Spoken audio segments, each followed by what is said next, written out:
Beneath the Canvas, a tale of betrayal and redemption.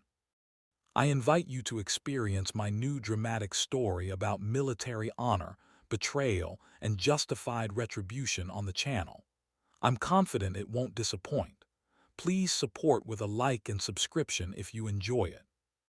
Chapter I: Under the Surface. My name is Jack Rivers, former Special Forces operator, 36 years old. 5 years ago, I hung up my combat gear and picked up restoration brushes, fulfilling my late mother's wish. Sophia, my wife, 32 years old, works in the art world. At least that's what she always told me. I thought I knew her. I was wrong. Beneath the surface of our marital bliss lurked a nightmare that began with 6 ordinary paintings purchased at a flea market. Now I know. Sometimes the most terrifying truth hides beneath a thin layer of paint, and once you discover it, there's no going back. 1. New life with old ghosts. I meticulously applied solution to a small section of an 18th century still life. My movements were precise, methodical, the same ones I once used to disassemble and reassemble my combat rifle blindfolded. Discipline is discipline, regardless of whether you're holding a weapon or a restoration brush. The canvas before me depicted a bowl of fruit against a dark background. In places, the paint had cracked, forming a web of time. I saw in these cracks a map, a topography of history that could be read if you knew the language.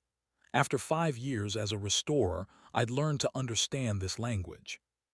Suddenly, a sharp sound echoed through my workshop, a metal can falling, and I instantly ducked behind the table, my hand reflexively reaching for my hip where a holster once hung.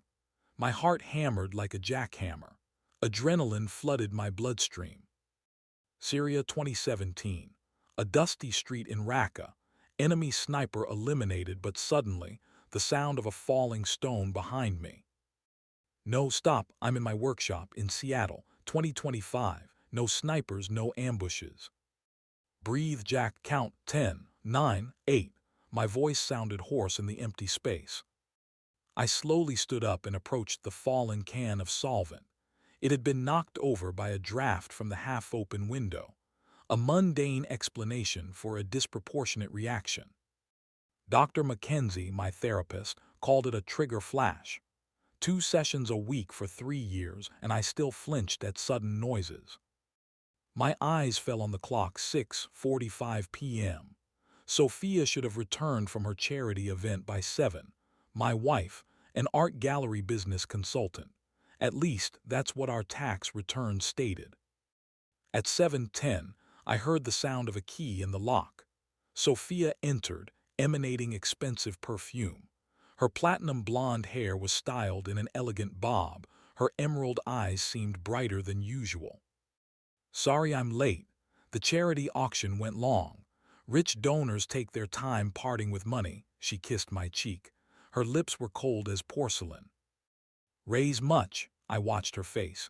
Micro-expressions can tell more than words. Enough for a new exhibition in the Children's Museum East Wing. Sophia placed her purse on the hallway table, too carefully, without her usual casualness.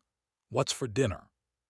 I'm not hungry, I said, noting how the muscles around her mouth tensed. But I can heat up lasagna for you. Don't bother. There were appetizers at the reception. She walked into the living room without removing her heels. Another detail, Sophia always took off her shoes at the door.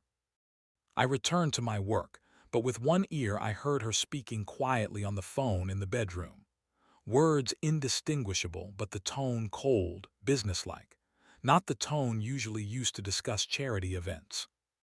5 years ago, when I hung up my body armor and decided to retrain as a restorer, Sophia seemed like salvation.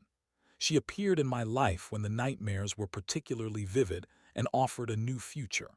I clung to her like a drowning man to a life preserver. But in recent months, something had changed. Micro cracks in our marriage became increasingly noticeable, like on the old paintings I restored. And as an experienced restorer, I couldn't help but see them. The next morning I woke at 5:00 a.m. as usual. Sophia slept stretched out like a string. Even in sleep, she maintained her posture. I put on my running shoes and went out for a jog. Saturday, flea market day. My mother, when she was alive, took me there every Saturday. Art can be found in the most unexpected places, Jackie, she would say, sorting through old frames and faded watercolors. She was the first to notice my talent for drawing and enrolled me in art school, from which I soon escaped, seeking greater adrenaline. When I returned from my third combat deployment for her funeral, I found in her belongings a framed childhood drawing of mine, a portrait of her, unskilled but capturing the exact expression in her eyes. On the back, in her handwriting, "My son sees the soul of things." That day I vowed to fulfill her dream.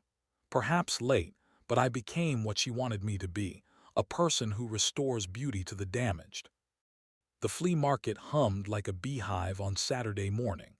I moved methodically between rows, scanning merchandise with a professional eye, a useful habit from my past life, noticing details that didn't fit the overall picture. "Hey, military man," called out a raspy voice. I turned and saw an old man with a disheveled gray beard. He stood behind a rickety table covered with various junk. "Yes, you. I recognized that look from a mile away. Served in Afghanistan myself." I approached. The old man extended a wrinkled hand. "Harry Fletcher, collector of this and that and a bit of a hoarder." "Jack Rivers," I replied, shaking his dry palm. "What did you mean by that look?" "Those who have seen hell always carry its reflection in their eyes," Harry remarked philosophically. "But you're into art now. I see paint under your fingernails." "Restorer," I nodded, "learning to repair what others created." "Then I've got something for you." The old man bent down and pulled out a cardboard box from under the table. 6 canvases by an unknown artist. Bought them at an estate sale in the suburbs. Nothing special but perfect for practice. And the price is good. I carefully extracted one of the paintings, a mediocre landscape, executed with a confident but not particularly skilled hand. The other 5 were from the same series, nature scenes, city streets, nothing remarkable. "How much?" I asked. "For you, military man, 100 for everything. Consider it gratitude for your service." "But they're worth more," I objected, a habit of fair play. Harry waved his hand. "I need the space, and you need the practice. Take them." I returned home with the box under my arm. A note on the kitchen table informed me that Sophia had left for the weekend with friends. Unexpected, but not for the first time. I took the paintings to my workshop and began a methodical examination. Something about them seemed off. Intuition, honed by years when the price of a mistake was life, rarely fails. I carefully studied the edges of the canvas, the mounting, the frame. Technical details revealed peculiarities. The canvases appeared older than they actually were. Someone had artificially aged them using professional techniques. Why make new paintings look old? Only if you're hiding something beneath the top layer. 2. Discovering the hidden layer. I arranged all 6 paintings on a long work table and turned on special lamps that simulated natural lighting. Under their glow, the colors seemed more alive, and the canvas texture appeared more distinct. I put on magnifying glasses used for delicate work and began a thorough examination. The first sign of forgery revealed itself almost immediately. The age of the crackleor didn't match the supposed creation time. The cracks had been artificially created using a special compound that I easily recognized. Basic tricks for imitating antiquity. On the third painting, depicting a rural landscape, I noticed an area with anomalous texture. In the bottom right corner, the brushstrokes didn't match the rest of the technique, as if the artist had tried to conceal something beneath an additional layer. I carefully dropped a few drops of professional solvent from a small pipette onto the edge of this area. The reaction came immediately. The top layer of paint began to dissolve, revealing different colors underneath. "There it is," I muttered. feeling the familiar rush of adrenaline that accompanied reconnaissance operations in the past. The next 3 hours I spent in absolute concentration, methodically removing the top layer from a small section of the painting. The work required jeweler's precision. Too aggressive an approach could damage the lower layer. Each movement was measured, each brushstroke calculated. When an area the size of a postage stamp was cleaned, I froze, not believing my eyes. Beneath the banal landscape emerged details of another image, a female body in an unambiguous pose, and although the cleared fragment was tiny, I unmistakably recognized the features. My heart beat faster. I stepped back, removed my magnifying glasses, and rubbed my eyes. Impossible. But when I looked again at the cleared area, there was no doubt. Those body curves, that mole on the hip. Sophia, my wife. With a sudden feverish impatience, I returned to work, expanding the cleared area. I used a stronger solvent, risking damage to the lower layer. I needed to see more, to make sure this wasn't a figment of my imagination. By midnight, the first painting was half cleaned, and I had no doubts left. It depicted Sophia, naked, in a pose that could be called erotic if not for the strange atmosphere of cold staging. The expression on her face combined professional detachment with something else. Predatory, calculating. I started on the second painting, the process going faster. Now I knew exactly what I was looking for and what technique to apply. By 2 in the morning, half of the second painting revealed an even more explicit scene, Sophia in the company of an elegant silver-haired man. His face was turned in profile, but even so, one could feel the authority and cold superiority. Work on the third painting took less than an hour. I was already operating like an automaton with the efficiency of a combat operation. A new scene, a new pose, the same man. But now a third figure appeared, a young woman, almost a girl, with frightened eyes. By dawn, I had processed all 6 paintings. The scenes became increasingly disturbing. The last one depicted something like an evaluation of merchandise. Sophia and the silver-haired man examining naked girls lined up as if at an auction. In the corner of the room, observers were visible. Their faces remained in shadow, but eager interest was evident in their postures. I sat surrounded by these paintings, feeling physically sick. My wife, the woman with whom I shared a bed, her life turned out to be a complete stranger. The sound of a key turning in the lock made me start. Sophia had returned earlier than planned. I hid the paintings under canvas cloth, wiped my hands of chemicals, and took a deep breath, preparing to play the role of an unsuspecting husband. 3. Beginning of the secret investigation.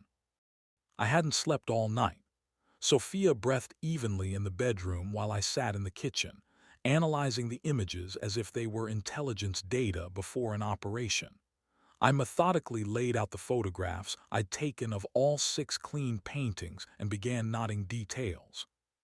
Interiors rich, tastefully furnished. Judging by the style, European influence. On one of the walls hung a painting I recognized, a work by the French artist Boucher, currently in a private collection in Berlin. Sophia's jewelry, different in each painting, all expensive. Some of them I had never seen, although I thought I knew my wife's wardrobe down to the last earring. The silver-haired man, age around 50, distinctive scar on his left wrist, signet ring on the little finger of his right hand. His posture revealed military training or aristocratic upbringing. The model girls, various ages from very young to mid-20s, different ethnic types but predominantly Eastern European appearance. One detail was repeated. In the eyes of most, fear or detachment was evident, not the expression professional models typically have. Around 7 in the morning, I heard Sophia getting up. I quickly gathered all the materials and hid them in a special waterproof case used for storing valuable documents. I placed the case under a floorboard in my workshop, an old hiding place, arranged in the first months after returning from service, when paranoia was my constant companion. By the time Sophia entered the kitchen, I was already making coffee, as on a normal Sunday morning. "You're up early," she noted, taking a cup from my hands. "Couldn't sleep." "Worked late," I shrugged. "How were your friends?" "Oh, you know Carol," she waved her hand dismissively. "All night discussing her new boyfriend. Deadly boring." I nodded, watching as she drank her coffee. Her nails, perfect manicure, not a trace of having spent the weekend in a country house as she claimed. No dirt under the nails, not the slightest sign of untidiness. Too perfect.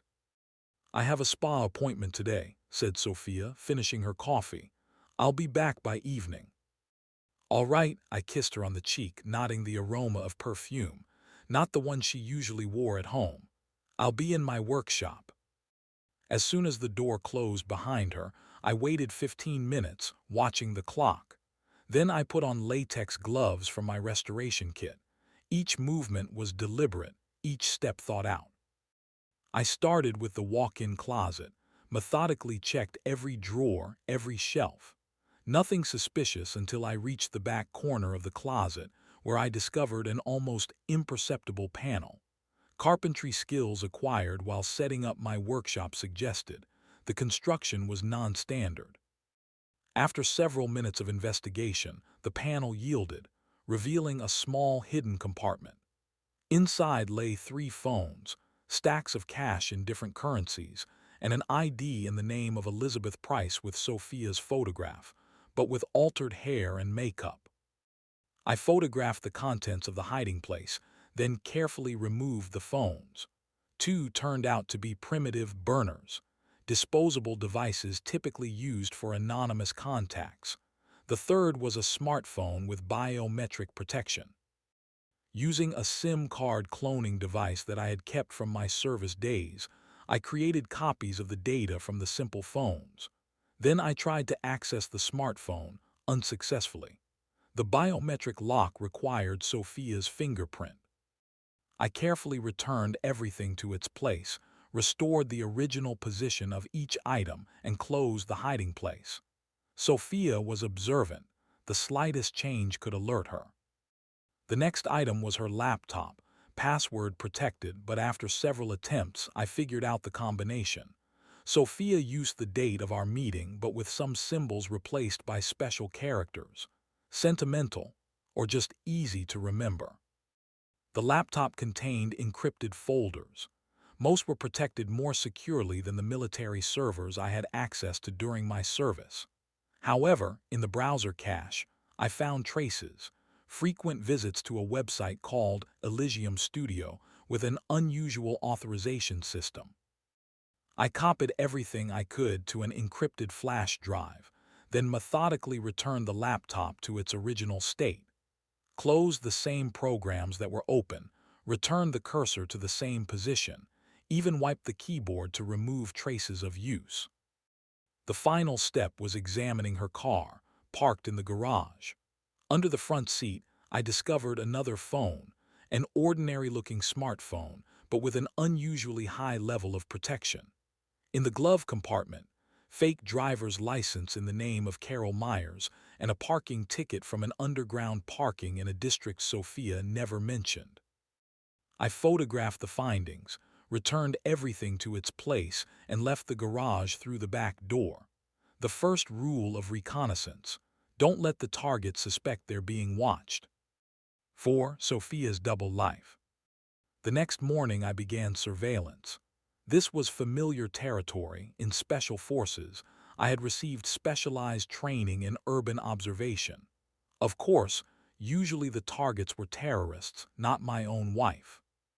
Sophia left the house at 9:30, impeccably dressed in a business suit, not the image she usually used for meetings with gallery clients. I followed at a safe distance, observing basic surveillance principles. Never get too close, periodically change position, avoid direct gaze. Her route led through an upscale neighborhood to a modern glass and concrete building. On the facade was an elegant sign: Elysium Studio, exclusive photography and painting, the same name I had seen in her browser. I settled in a cafe across the street, ordered coffee, and took out a tablet on which I pretended to work. In reality, using a directional microphone and a lip-reading application, I tried to gather information about the studio's visitors. After 3 hours of observation, a pattern emerged. Young women entered accompanied, but either left with different escorts or didn't leave at all. Men in expensive suits entered briefly, often with briefcases, and left the building with satisfied expressions. The classic scheme of a trading point, only the merchandise here was of a special kind. Around 2 o'clock, a black SUV with tinted windows pulled up to the building. Two sturdy men with professional posture, clearly former military or special services, got out and took positions at the entrance. High-level security. At 6:45 p.m., Sophia finally left the building. She looked different, hair styled in a more severe manner. Her gait changed, becoming harder and more confident. Even her posture became different, not the graceful elegance I was accustomed to, but cold authority, as if she had dropped one mask and put on another. She walked 2 blocks and stopped at a bus stop, where a young woman with a distinctly provincial appearance nervously shifted from foot to foot. Cheap clothes, uncertain posture, wide eyes absorbing the city views. "You must be Megan," I heard Sophia's voice through the directional microphone. Her timbre had changed, became warmer with sympathetic notes. "I'm Elizabeth from the agency. We spoke on the phone about the casting." The girl nodded energetically, obviously delighted. "Yes, yes. Thank you for meeting me. I was so worried about getting lost in the big city." "No need to worry, dear." Sophia Elizabeth gently took her arm. "Our studio specializes in working with beginning models from small towns. You have that fresh face our clients are looking for." They moved in the direction of Elysium Studio. I followed at a distance, taking pictures of their interaction through a miniature lens disguised as a button on my jacket. "What kind of photo shoot will it be?" asked the girl with slight concern. "An exclusive art project for a European publication," Sophia answered confidently. "Nothing vulgar, pure art, and the fee is appropriate, 5,000 for a day's work." The girl's eyes widened. 5,000, are you serious?" "Absolutely. Our clients value real beauty and are willing to pay for it." Sophia smiled so warmly and sincerely that I almost believed her myself. They approached the studio building, where they were met by the same security guards. I took final photos, including the license plates of all parked cars, and retreated. I had enough information for today. Sitting in a quiet bar 3 blocks from home that evening, I reviewed the collected materials. Sophia wasn't just a model for vile paintings, she actively recruited other girls. Apparently, Elysium Studio was a cover for something much more sinister. I remembered the last of the clean paintings, the one where girls were lined up for evaluation. This wasn't an artistic fantasy. It was documentation of a trading process. 5. Descent into the abyss. Over the next week, I led a double life. By day, a loving husband busy with restoration in my workshop. By night, an investigator documenting each step of my wife. I installed miniature cameras in the house, well hidden enough that Sophia wouldn't discover them. Microphones were embedded in ordinary household items, a desk lamp, kitchen clock, frame with our wedding photo. Bitter irony. On the third day of observation, I noticed a pattern. Every Tuesday and Thursday, Sophia stayed at the studio until late evening. The building's floors were illuminated differently during these hours, not the even light of office lamps, but subdued, directional lighting characteristic of photography studios. I decided to deepen the digital investigation. The corporate website of Elysium Studio presented a typical showcase of a fashionable photo studio: minimalist design, work samples, list of services. Nothing suspicious on the surface. However, using penetration testing tools left over from special training, I discovered a poorly protected administrative panel. 3 hours of code work, and I gained access to a closed section of the site, protected from casual eyes. What was revealed confirmed my worst suspicions. The model catalog contained hundreds of profiles of young women with photographs, detailed physical parameters, and a strange encoding system of suitability categories. Each profile had a status: in processing, ready for transportation, delivered, written off. I began cross-checking faces from the catalog with missing persons databases available in open sources. The results were staggering. More than 60% of the models were listed as missing in various states. For most of them, active searches had long been discontinued. On Thursday, I decided to risk it and move to the active surveillance phase. While Sophia spent the evening at the studio, I infiltrated the building of a neighboring restaurant closed for renovation and installed a directional microphone on the roof. The technology allowed capturing conversations through glass windows at distances up to 100 meters. Most of the intercepted conversations were standard office chatter, but around 9 in the evening, I caught a conversation that made my blood run cold.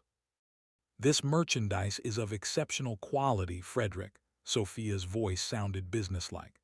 "Fresh batch from Eastern Europe, all documents in order, legends flawless." "My client from the Middle East won't be pleased with the delay," replied a male voice with a slight European accent. "He specifically ordered blue-eyed blondes for his collection." Transportation through regular channels is risky now. After the incident in Chicago, the feds have increased checks. "We're using the sea route. In 3 days, the batch will be in Dubai. Make sure the merchandise arrives in perfect condition. The last delivery contained damaged specimens, bruises, signs of resistance. This is unacceptable for clients of this level." "I personally control pre-transport preparation," Steele slipped into Sophia's voice. "No damage, complete obedience. They will be like porcelain dolls." I recorded the conversation, then photographed the man as he left the building: silver hair, expensive suit, military bearing. It was he who was in the paintings with Sophia. Returning home, I ran facial recognition software, comparing the photograph with open databases. After an hour, I got a result: Frederick Du Vier, a renowned auctioneer specializing in contemporary art. Belgian citizen, education at the Sorbonne, residences in 5 countries. Impeccable reputation in the art world, numerous charitable projects. Perfect cover for someone who trades in human merchandise. 6. Corrupted system. The next day, I tracked a van with a cleaning company logo that regularly left through the studio's back doors. The route led through the suburbs to a private airfield, fenced with a high fence topped with barbed wire. I parked on a hill overlooking the runway and, through night vision binoculars, watched as young women were led out of the van. They moved mechanically, as if in a trance, likely under the influence of sedative drugs. They were loaded onto a small private plane without identification markings. I recorded the registration number and later traced it through an acquaintance in air traffic control who owed me a favor. Over the past month, the plane had made regular flights to Dubai, Munich, and Singapore. The picture emerging was repulsive. Elysium Studio was merely a facade for an international human trafficking network. Young women were lured with promises of modeling careers, then sold to wealthy clients around the world. I understood that I needed to act through official channels. Whatever skills I possessed, it's impossible to destroy an international criminal network alone. I needed help from the feds. I spent 2 nights forming an anonymous package of evidence for the FBI. I included photographs, conversation recordings, transportation route coordinates, screenshots from the catalog, all carefully documented and structured. No mention of Sophia or my connection to the case. I wanted the investigation to be objective. I planned to deliver the information directly to the Human Trafficking Unit, headed by Agent Harris. His reputation as a fighter against slave traders was impeccable. At least, That's what the newspapers wrote. Before sending, I decided to review once more all the paintings that had launched this investigation. On the last one, depicting a group evaluation of merchandise, I noticed a detail I had missed earlier. In the corner of the luxuriously furnished room was a large mirror in an ornate frame.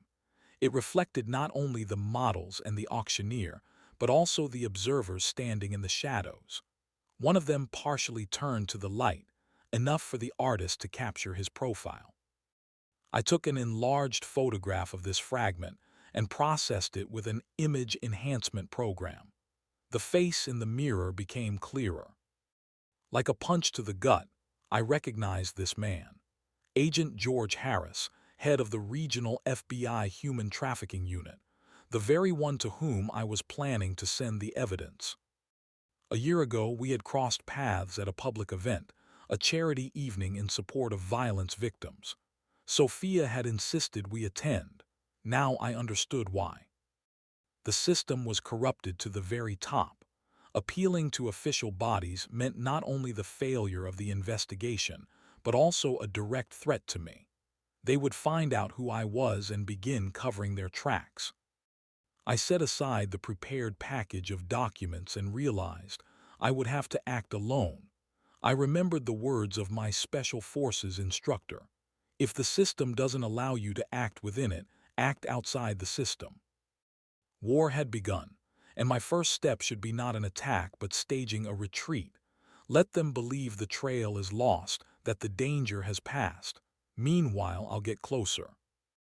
I looked at the paintings laid out on the table. 6 nondescript landscapes beneath which a nightmare was hidden.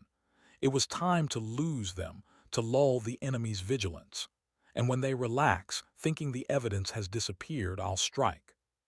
War never changes, I thought, returning to planning. Only the battlefields change. Chapter II, On the Trail.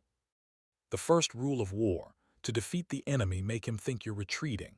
Sophia and her accomplices must believe their secret is still safely hidden. Let them think me blind while I tighten the noose. I need to act quickly, methodically, without emotion. Like in Kandahar, when our group of 6 tracked a terrorist cell. Only now my group is just me, and the enemy lives right in my house. 1. Staged burglary. Planning the operation took 36 hours.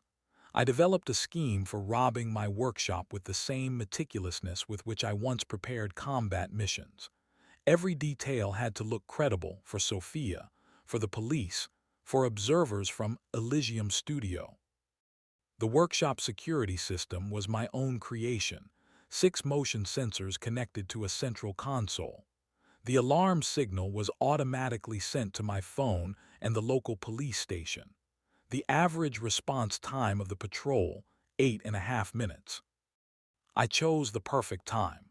Tuesday, 2:15 a.m. According to night incident statistics, during this interval, the nearest patrol was usually busy in the northern commercial district. At 1:30, I carefully extracted all 6 paintings from the hiding place under the floorboard and transferred them to a rented storage unit 3 blocks away. Then I returned by roundabout routes, constantly checking for surveillance. At 2:10, I put on latex gloves and began creating the crime scene. I knocked over a shelf of tools, loudly but not chaotically, broke a window from the inside so that the glass shards would properly lie on the floor, broke into my own safe. I knew how to make it look credible without excessive damage.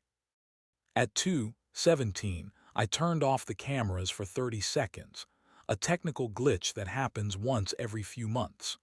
During this interval, I quickly changed into dark clothes and left the workshop through the back door, the one not visible from the street. At 2:18, I activated the alarm using remote access. The siren howled in the night silence. By the time the police arrived, exactly 9 minutes later, I had already returned home, showered, and gone to bed. The phone rang, as expected. A sleepy, alarmed voice, perfect imitation of someone awakened in the middle of the night. "Mr. Rivers, this is Officer Patterson from the precinct. The alarm went off in your workshop." What? But I just left there 3 hours ago. Everything was fine. You need to come, sir. Looks like a break-in. I woke Sophia, told her about the call. Her reaction was flawless, alarm, concern, and offer to go together. But I noticed a micro-movement of her pupils, a slight narrowing when I mentioned the workshop. Adrenaline, not fear. Better stay home, I said. It might be some mistake. I don't want you going across town in the middle of the night for nothing. Are you sure? Her voice had a professional dose of concern. Absolutely. I'll call if it's something serious. While getting dressed, I noticed from the corner of my eye how she took a phone, not the one she usually used at home, typed a message, quickly deleted it from history. The first alarm signal sent. At the workshop, I was met by 2 patrol officers and a detective, standard procedure for break-in reports. I played shock, examining the ransacked premises that I had prepared myself. Can you determine what exactly is missing? Asked Detective Morgan, a stocky African-American with tired eyes. I slowly scanned the workshop, then froze at the empty wall where the 6 paintings had hung. God, the Fletcher collection, 6 paintings I was restoring, genuine regret sounded in my voice. They're gone. Were they valuable? Not particularly. Works by an unknown artist. I bought them at a flea market for practice, but I had invested a month of work in their restoration. I shook my head. Strange they took just these, not the antique tools. Those are worth much more. The detective made a note in his notebook. Sometimes thieves don't understand the value of what they're stealing. They may have thought since they were paintings, they must be expensive. An hour later, the formalities were completed. I signed a statement listing only the 6 paintings as missing items. The detective promised to keep me informed, but we both knew such minor thefts rarely get solved. Returning home, I found Sophia in the kitchen. She was making coffee at 4 in the morning, unusual for someone who typically sleeps until 8. What happened? She asked, handing me a cup. They stole those paintings from the flea market. Remember, I mentioned them, not the biggest loss. She nodded with a perfectly calculated amount of sympathy. I'm sorry your work is gone, but it wasn't a client's order, right? Just your hobby. Yes, nothing important. I shrugged and noticed how she almost imperceptibly relaxed. When we returned to bed, I pretended to fall asleep. In reality, through half-closed eyelids, I observed Sophia quietly getting up and leaving the bedroom with her phone in hand. Through the speaker hidden in a decorative vase in the hallway, I heard her whisper, "Yes, definitely those paintings. I'm sure he doesn't suspect anything. Just a coincidence. No, I'll check again, but he knows nothing about the studio. Yes, I'll be in as usual tomorrow." The trap had sprung. Now they would think the evidence had disappeared, and I was a blind husband, seeing no further than his nose. Perfect cover for what would follow. 2. Investigation unfolds. The next day, I began setting up an operations center in the rented storage unit. The space was ideal. A former art supplies warehouse in an industrial area, with concrete walls that muffled sound and minimal windows. The owner, an elderly Filipino man, took cash payments and asked no questions. First, I secured the perimeter, installed motion sensors disguised as lighting fixtures, and an autonomous video surveillance system, with encrypted data transmission to my phone. Then I began organizing materials. The north wall became an analytical board. I hung city maps with marked routes of Sophia's movements, photographs of key figures, Frederick Duvere, Agent Harris, security guards, a diagram of Elysium Studio and its affiliates. The east wall was devoted to the paintings, all 6 canvases, now fully cleaned of the top layer, revealing the true content. I systematized information from each painting, noting details that could indicate locations, participants, dates. The center of the room was occupied by a large table with computer equipment, 3 monitors connected to a secured server. I used routing methods learned during military service to make digital traces untraceable. Over the next 3 days, I conducted continuous observation of the courier's movements as I began calling the people who transported girls between the organization's facilities. Each time, they used different vehicles, from inconspicuous sedans to vans with logos of non-existent companies. I created a database of their routes, identifying patterns. They never used the same path twice, but always adhered to certain principles. Avoided streets with surveillance cameras, preferred industrial zones, moved during hours of least traffic. This wasn't just a criminal group. It was a militarized structure with a clear hierarchy and security protocols. Professionals. On the fourth day, I decided to risk it. While Sophia was sound asleep, I had added a mild sleeping aid to her evening tea. I used her finger to unlock her smartphone. The database was truly horrifying. Sophia kept detailed records of every girl passing through their network. The information was structured by categories. Class A, elite models for high-ranking clients. Selling price from $300,000. Class B, standard exhibits for private collections. Price $150,000 to $500,000. Class C, mass merchandise for establishments in third world countries. Price $50,000 $100,000. Each entry contained photographs, physical parameters, distinguishing marks, psychological profile, and degree of trainability, intimate preferences. Some entries contained the notation used for final performance, a euphemism whose meaning I preferred not to imagine, as it remained unresolved for me. I copied all the information, carefully erased traces of my presence in the system, and returned the phone to its place. Sophia didn't stir. Deciphering the data took another 2 days. I identified a complex network of merchandise movement through shell companies. Elysium Transport, a courier service that transported girls between facilities within the country. Nouvelle Vie Consulting, a company providing fake documents and legends for export abroad. Heritage Arts Foundation, a non-profit organization that served as a cover for money transfers. They all appeared to be legitimate businesses with impeccable reputations. Many sponsored charitable events, an irony that made me physically ill.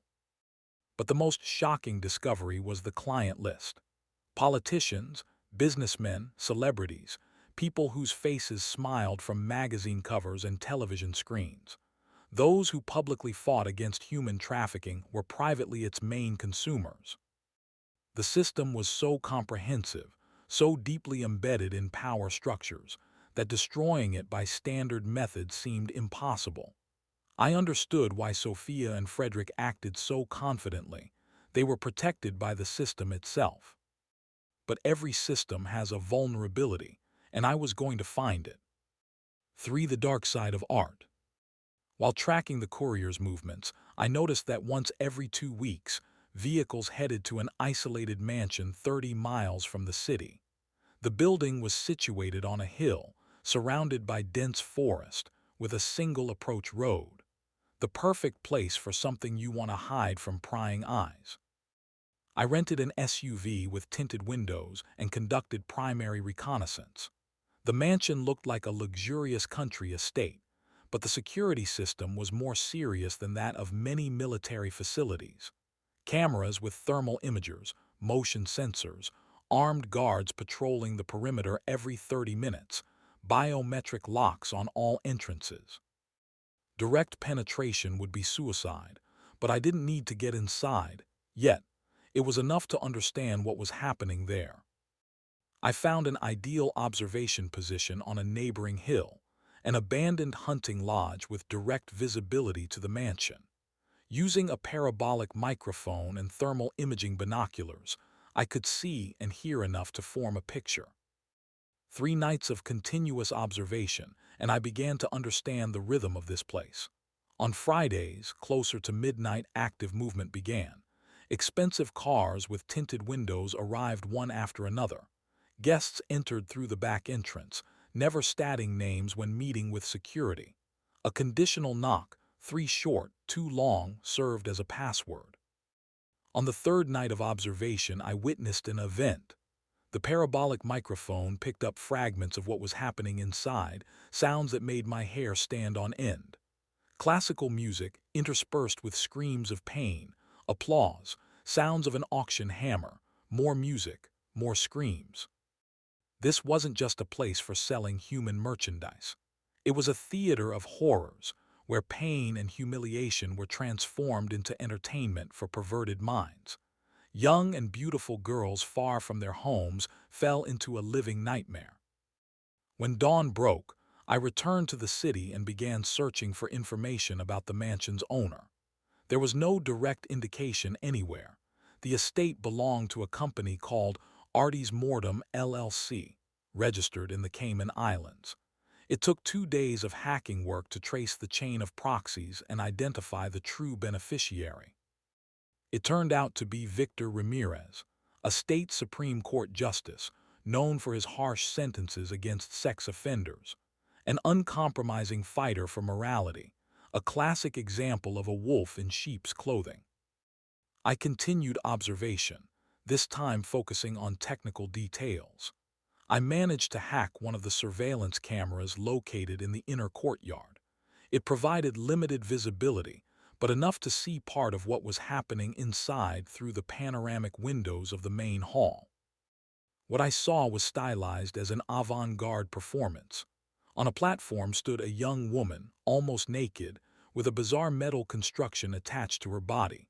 A masked man slowly tightened the screws of this construction, causing the girl to flinch in pain. Everything happened to the accompaniment of a piano, played by another woman, with a detached, almost dead expression on her face.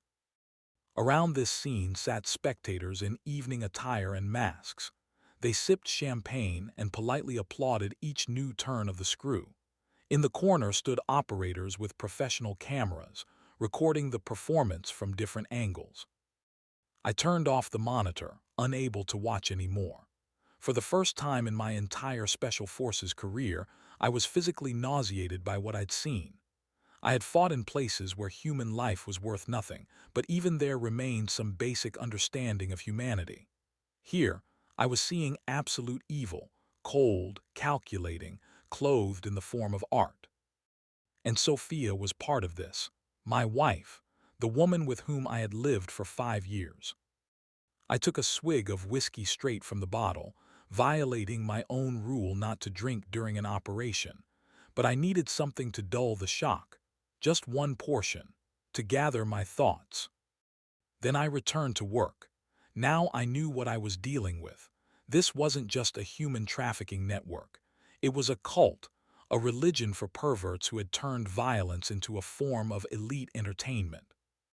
And I was going to destroy it. 4. Kidnapping the prosecutor's daughter.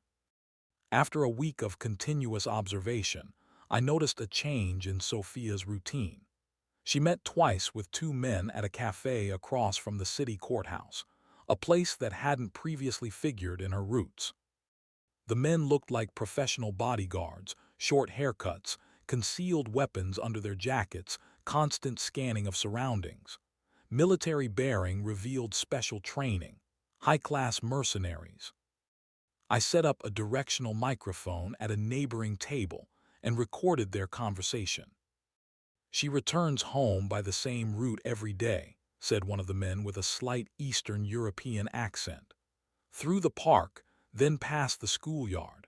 There's an excellent blind spot between cameras, a 40-second window." Sophia handed him an envelope. "Half now, half after delivery. The client emphasizes no damage. He wants her in perfect condition." "She's not the first prosecutor's daughter in our collection," the second bodyguard smirked, "but definitely the youngest." Sophia frowned. "That's none of your business. Just do the job cleanly. And remember, if she's found, you'll be found too." I went cold. They were planning a kidnapping. I needed to find out who they were talking about. After the meeting, I followed the bodyguards. They got into an inconspicuous gray minivan and headed to a residential area in the northern part of the city. They stopped opposite a private school with a sign sent Agnes Academy, Leadership and Tradition. Changing observation position, binoculars at maximum magnification, and I saw the object of their attention. A young girl about 17 with dark hair gathered in a neat ponytail, dressed in a school uniform. She was talking with a group of friends, laughing, unaware of the threat hanging over her. Returning to the operations base, I quickly identified her. Emily Caulfield, daughter of Michael Caulfield, a district attorney leading a high-profile case against a drug cartel. Emily was supposed to be a key witness.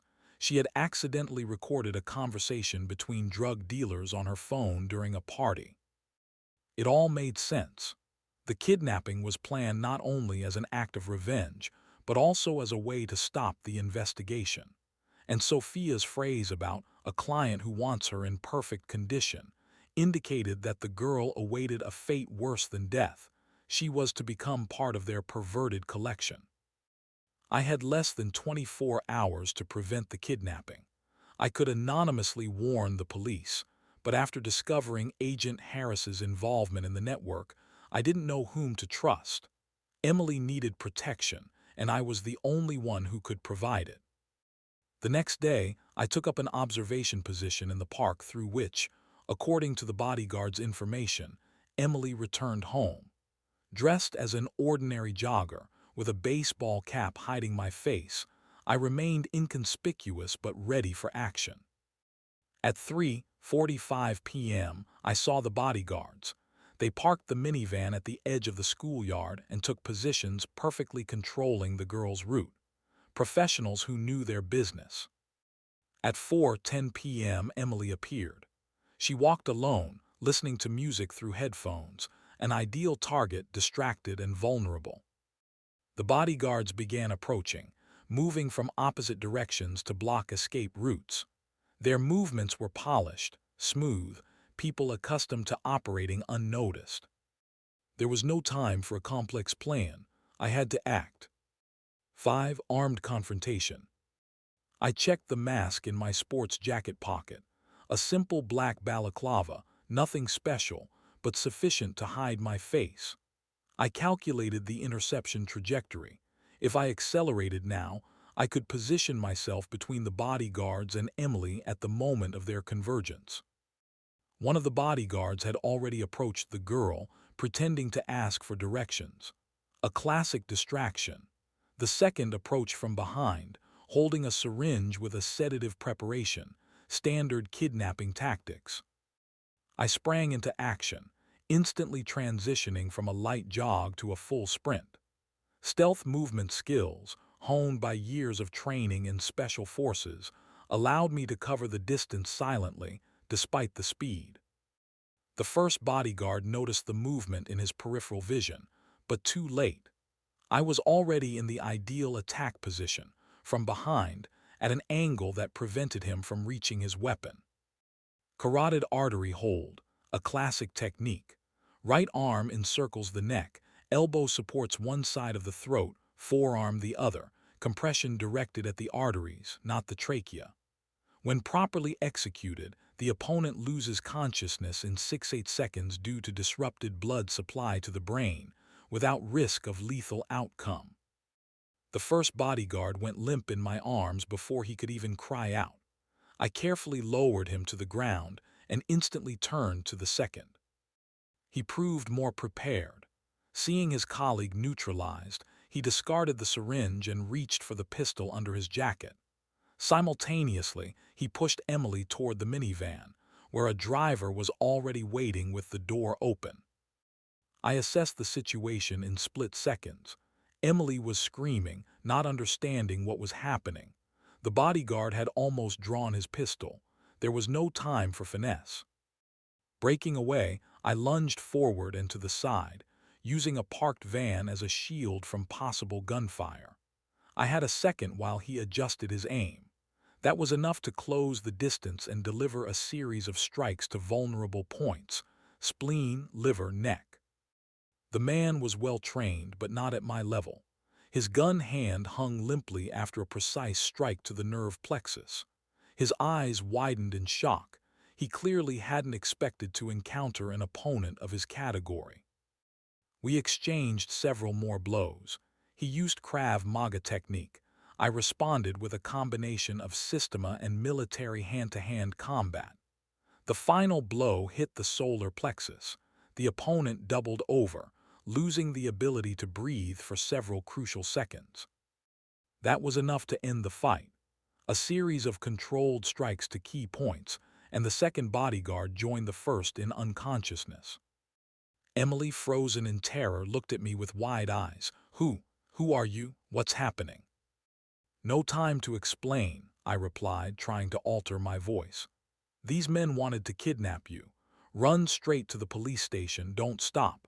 Demand a meeting personally with the police chief. Don't trust anyone else, especially from the FBI. Say it's connected to your father's case. But how did you? Run now. My tone left no room for discussion. The girl nodded and ran toward the main street. I made sure she disappeared from view, then quickly searched the unconscious men, removing their phones and weapons. As I was about to leave, the first bodyguard began regaining consciousness. He struggled to focus his gaze, and at that moment I realized my mask had slipped. Part of my face was visible. Now I've memorized you, soldier, he rasped, looking into my eyes. I could have killed him. It would have been easier, but that's not why I left the army. Memorize away, I replied, pulling up my mask. And tell your masters, every girl they try to take I'll return, everyone. A blow to the jaw sent him back into unconsciousness. I quickly left the scene, dissolving among pedestrians before anyone could call the police. The rescue operation was successful, but I understood. The war had just begun. 6. The hunt begins. The phone in my hiding place vibrated 40 minutes after the incident. The tracking device I had installed in Sophia's phone showed a sharp change en route. She had urgently left a business meeting and was heading to Elysium Studio.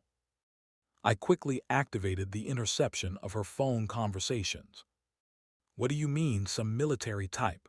Her voice sounded cold and sharp, without the softness she used at home. Are you sure it wasn't just a random passerby? A pause, then even more tensely, professional techniques, former special forces or something. And where is the girl now? Another pause, then a furious whisper. At the police, under protection. Do you understand we won't be able to get to her now? The client will be furious. Throwing the phone on the table, I quickly reviewed the surveillance camera system I had installed in our house. Sophia returned an hour later, her movements nervous, abrupt, unlike her usual calculating grace. She went straight to my office and began methodically going through papers. She knew the attacker had military training and was checking her suspicions. I felt a chill down my spine. The cover was at risk. A perfectly executed operation still left a trail that could lead to me. Returning home for dinner, I played the role of an unsuspecting husband. Sophia was flawless as always. She prepared carbonara pasta, my favorite dish, asked about work, smiled at the right moments. But in her eyes I saw a calculating gleam. She was observing, analyzing my every movement. Did you see the news? She asked casually, handing me a glass of wine. Some madman attacked 2 men near St. Agnes School. Really? I made a surprised face. Nobody killed. No, just beat them up and disappeared. Strange that it happened in such a good neighborhood. The prosecutor's daughter goes to that school. I shrugged. The city's becoming more dangerous. Maybe we should move to the countryside. I've always dreamed of a house in the woods. That's sweet, darling. The smile didn't reach her eyes. But you know my work is tied to the city. After dinner, I went to my workshop, supposedly to work on a new order. I actually needed to check the situation around Elysium Studio. Remote access to cameras showed unusual activity, increased security. the arrival of several sturdy men with military bearing, clearly mercenaries. They were preparing for war. Returning to base, I intercepted a phone conversation between Sophia and Frederick. "We showed the attacker's photo to our man," Frederick said. "He swears the resemblance is almost perfect. It's exactly who he saw under the balaclava." "You think it's him?" Sophia's voice sounded tense. "Too big a coincidence, don't you think? Right after the paintings were stolen from his workshop, there's a professional attack on our people." "But how could he have found out? I was extremely careful." "That doesn't matter. What matters is that if it really is him, we can turn the situation to our advantage." "What do you mean?" "A special forces operator in our collection, that's unique merchandise. Imagine what a performance we can arrange. An elite warrior trained to survive in any conditions against our best entertainment specialists. Clients will pay millions to see him break." A short pause, then Sophia laughed dryly. "You always saw opportunities where others saw problems. All right, I'll find out if he knows anything." The conversation ended, but a minute later the system intercepted another call. Sophia was dialing a number that wasn't in my database. "It's me," she said quietly. "We need to prepare a backup plan. Duvir suspects my husband. And who knows, maybe he'll decide to eliminate me. Yes, cards, documents, everything as usual. When it's all over, I need a new passport and a one-way ticket." A pause, then even quieter. "Duvir is too dangerous, and my husband. Now he's definitely just a walking corpse. He can serve as a distraction for the feds while I take the money." I turned off the recording and leaned back in my chair. The situation was developing faster than I had anticipated. Sophia was preparing to betray everyone, both me and her accomplices. She planned to use me as bait to escape with the money. I smiled in the darkness. Let her think she's controlling the situation. Let her believe I'm blind, not seeing the trap. This overconfidence would become her fatal mistake. Looking at the wall with photographs, maps, and diagrams, I felt the familiar chill before an operation. The hunt had begun. But this time, the hunter and prey constantly changed places, creating a deadly dance of deception. I closed my eyes and remembered the images from the paintings, girls with fear in their eyes, evaluation of merchandise, perverted performances. All this had to end. Checkmate in 3 moves, and one of us would not survive. Chapter III, Underground Gallery. In Special Forces, they taught us, when an adversary knows of your existence, change everything: position, tactics, behavior patterns. Now I was in the crosshairs. Sophia and Duvir suspected me but weren't certain. This gave a slight advantage to be used immediately. One wrong move, and the hunter would become prey. However, sometimes becoming bait is the best way to lure a predator into a trap. One unexpected ally. Returning to the operations base in the evening, I noticed signs of surveillance. A black SUV that appeared twice at intersections along my route. The distance and maneuvers revealed a professional. Stayed far enough not to arouse suspicion, but didn't lose sight. Instead of heading to the storage unit, I performed standard counter-surveillance maneuvers. Sharp turns, unexpected stops, running yellow lights. The pursuer kept up, meaning my refuge was compromised. I activated the emergency evacuation protocol, sending an encrypted message to the automated system in the storage unit. Within 30 minutes, all electronic data would be copied to a backup server. Then the hard drives would self-destruct. Physical evidence, paintings and documents would have to be abandoned. Too risky to return. A new refuge was needed, and quickly. I remembered an abandoned art supplies warehouse in the old industrial district. A familiar place. Mother took me there in childhood, when old Kowalski, a passionate collector of rare pigments, owned it. After his death, the warehouse remained abandoned, an ideal hideout for someone who needed to disappear. Arriving by circuitous routes, I made sure no one was following me and infiltrated through a skylight on the roof.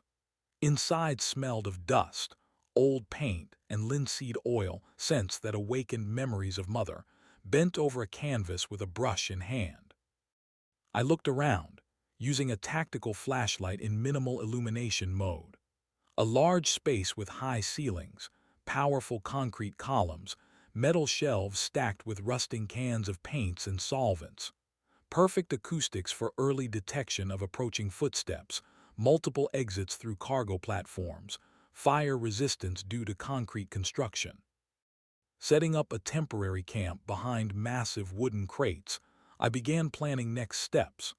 I took out a spare laptop from a waterproof container, activated a secure connection, and started checking the surveillance systems installed in Sophia's and my house. A slight rustle from the right made me instantly turn off the screen and freeze. The sound didn't repeat, but instinct screamed of danger. Someone was here before me. Silently drawing a pistol with a silencer, I moved along the wall, transferring weight from heel to toe, a silent movement technique practiced in Southeast Asian jungles. Another sound, a slight creak of floorboards, revealed the approximate location of the uninvited guest. With a quick movement, I rounded the corner, holding the pistol in the Weaver stance, both hands extended, stable position for an accurate shot. A figure froze in the dark corner of the warehouse. "Don't move," I said quietly, "hands where I can see them." The figure slowly raised its hands. In the dim light filtering through dirty windows, I discerned a woman. Thin, emaciated, but with unnaturally straight posture. In her hand, she clutched an improvised weapon, a broken bottle, its jagged edges gleaming in the half-light. "Are you from Elysium?" she asked with surprising calmness for someone at whom a pistol was pointed. "Did Frederick send you to finish the job?" I didn't lower my weapon but slightly loosened my grip. "I have nothing to do with Frederick Duvere. Who are you?" "Someone who won't return to the cage alive." She slightly shifted her weight, preparing to attack. The movement revealed training, not professional combat but some special physical discipline. "If you're after me, better shoot now. I won't go without a fight." "I'm not after you." I slowly lowered the pistol, demonstrating peaceful intentions. "I'm here to hide from the same people as you, it seems." Distrust in her eyes gave way to wary interest. "Prove it." I thought for a moment, then gestured toward my backpack. "There's something in there that might convince you. I'll move slowly." Receiving a slight nod, I opened the backpack and extracted one of the photographs, a printout of a clean painting where naked girls were lined up for evaluation. The woman flinched upon seeing the image. Her eyes widened, her hand with the bottle trembled. "Where did you get this?" Her voice became hoarse. "Found it under a layer of paint on paintings from Elysium Studio.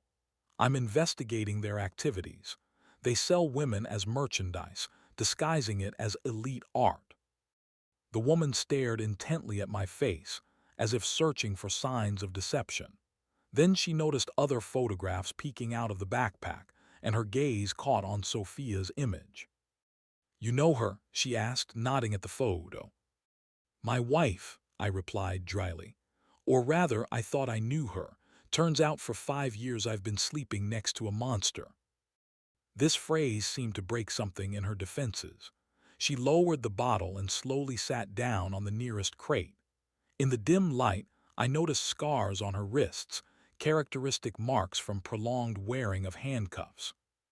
"My name is Claire," she said finally. "Claire Montgomery. 2 years ago, I was a concert pianist. Then your wife saw me performing at a provincial theater and offered a prestigious job in a private studio." She smiled bitterly. "Do you know what it's like to play Chopin while someone is being abused in front of you? I didn't just see all this. I was part of their diabolical orchestra, the musical accompaniment to a nightmare." I put the pistol in its holster and sat across from her, keeping my distance. I didn't want to pressure her. "How did you escape?" "They underestimated my hands." She raised her palms. Long pianist's fingers, unnaturally strong with calluses on the pads. They decided that because I'm a musician, I'm weak. But do you know what pressure is needed to press piano keys for fortissimo? What musculature must be developed in the forearms for hours-long concerts? Claire demonstrated a quick movement with her fingers, reminiscent of a piano scale. I waited 6 months, studied their system, memorized the guard's schedule. Then, during transportation to a special event, I used a hairpin to open the handcuffs. 16 seconds on the lock, 2 seconds for a blow to the escort's throat. In these words and movements, I recognized a familiar fighter's discipline. Not innate, but developed through the experience of survival in extreme conditions. And you've been hiding since then. And gathering information, she nodded. Tracking network members, recording names, addresses, habits, waiting for the moment when I could strike, or find someone who would strike for me. Our eyes met, and I saw in hers the same cold flame of vengeance that burned within me.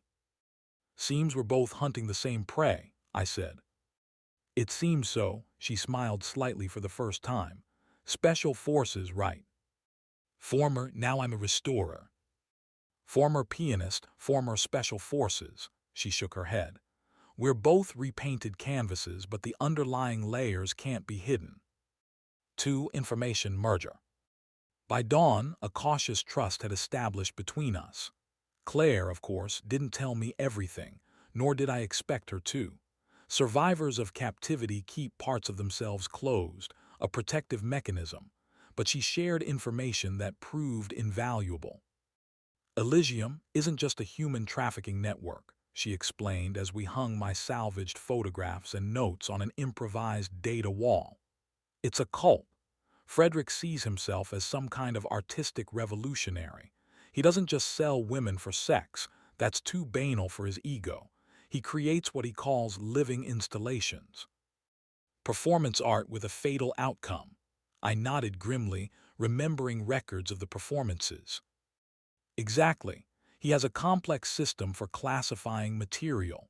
Ordinary slaves, the lowest category, sold in bulk to clients from third-world countries. Middle category, exhibits for private collections of wealthy perverts.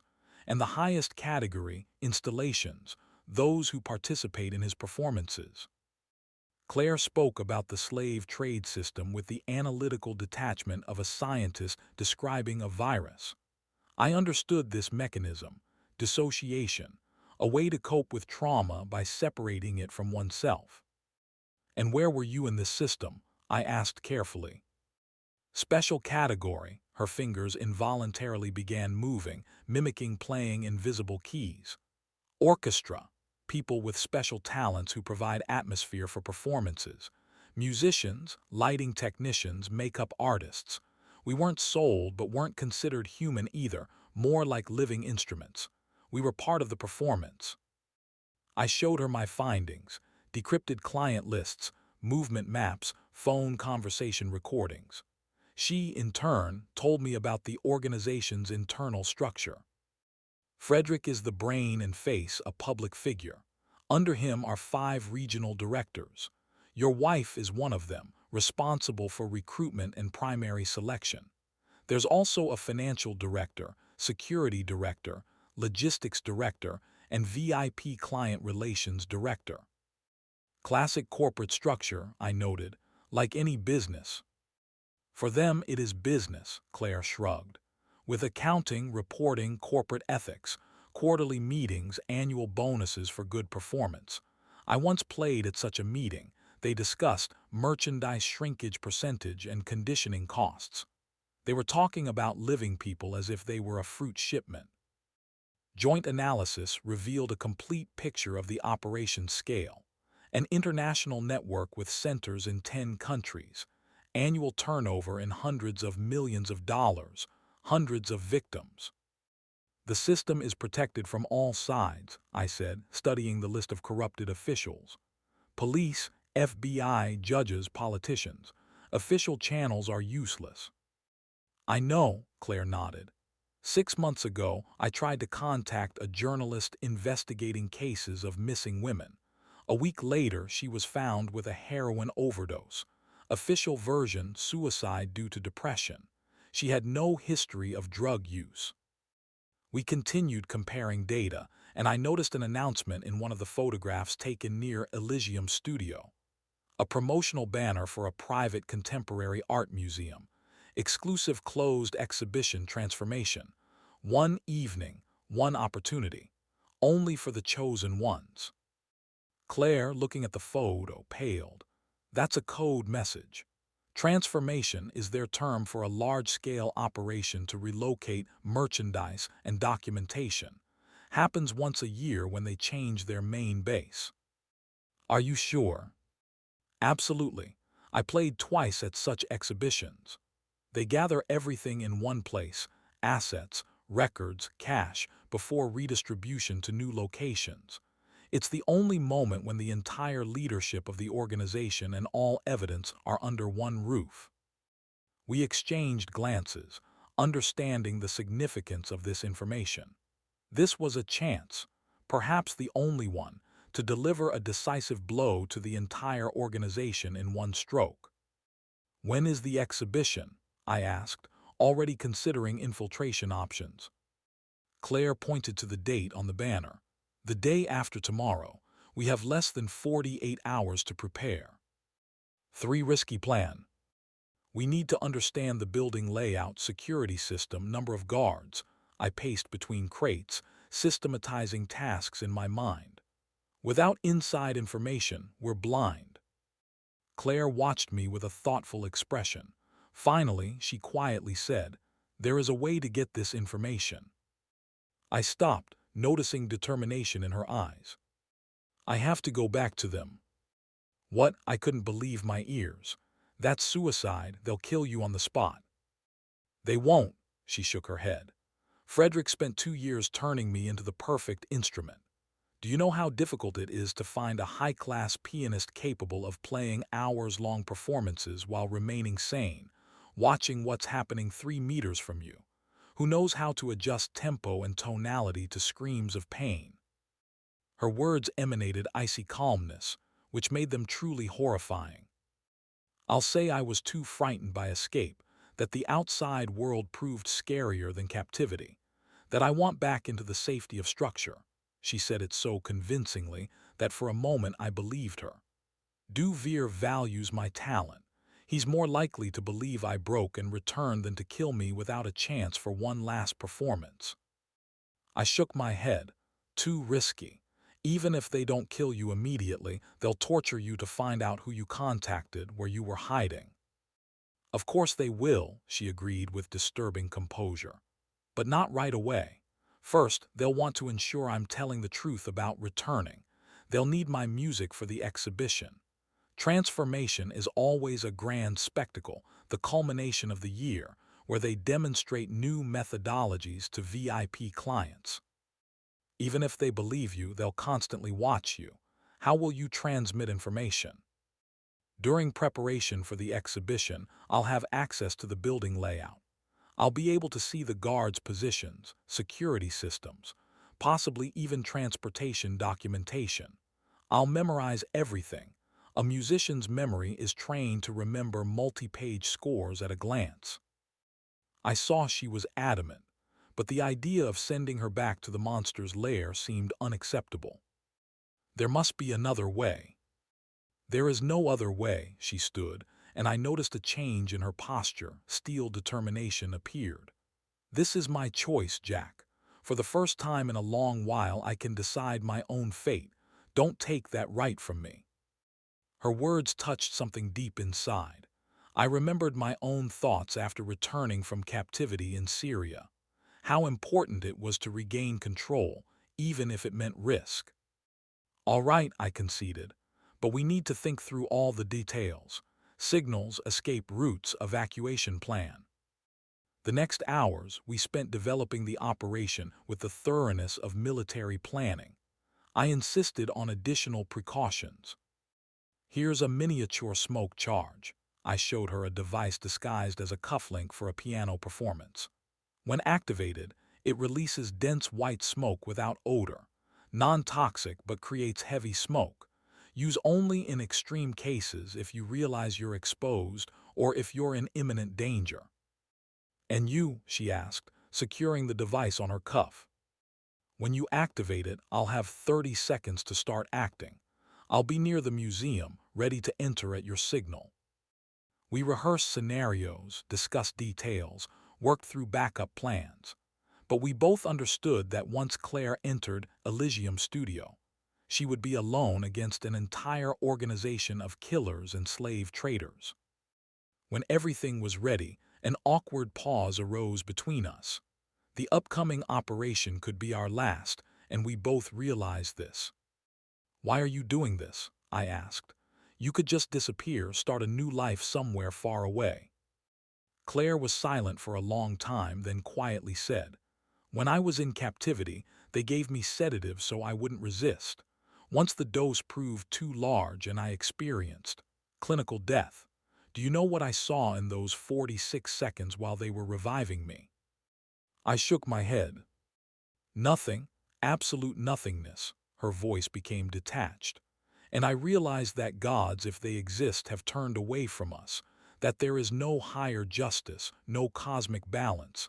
There is only what we do here and now." She looked me straight in the eyes. "I'm not doing this for justice.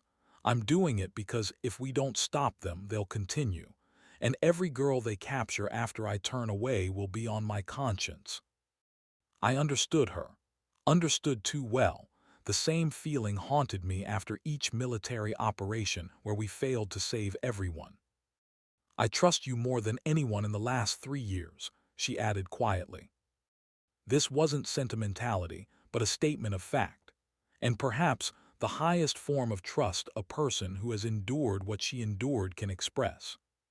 4. Return to the lair. The next morning we put the plan into action.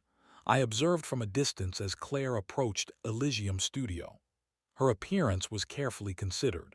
Clothes slightly wrinkled but not too dirty, hair unkempt but not neglected, an expression of tired submission on her face. The image of someone who fought but surrendered. The security at the entrance tensed upon seeing her. One immediately reached for his weapon, the other grabbed a radio. Claire slowly raised her hands, demonstrating no threat, and said something. Through the powerful directional microphone, I caught a fragment. "Tell Mr. Duvere his pianist has returned to finish the sonata." They led her inside. I remained in the observation position, nervously gripping the receiver tuned to the transmitter in the smoke bomb.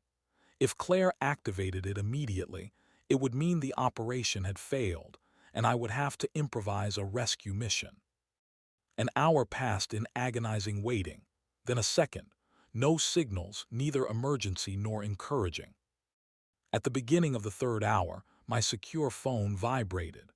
A message came through the encrypted channel we had established in case Claire gained access to a computer or phone. Primary interrogation passed. Meeting with F in 20 minutes. Cameras in every corner, guards armed with HK automatic pistols, shift every 4 hours.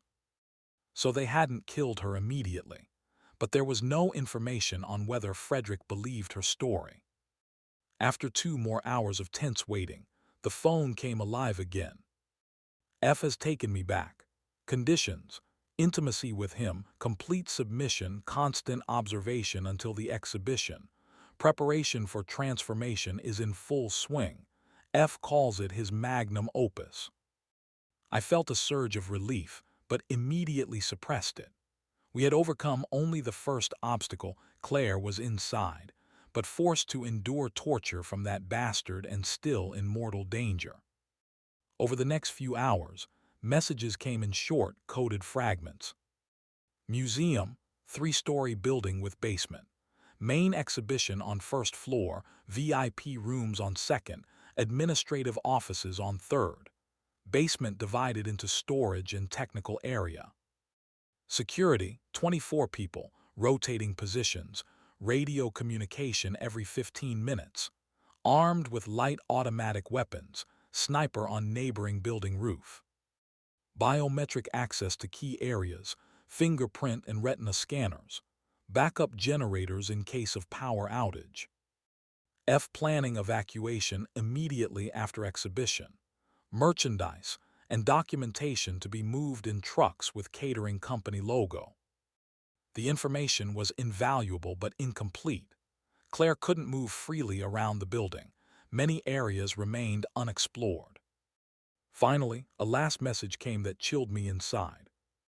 Performance scheduled for tomorrow, 9 p.m.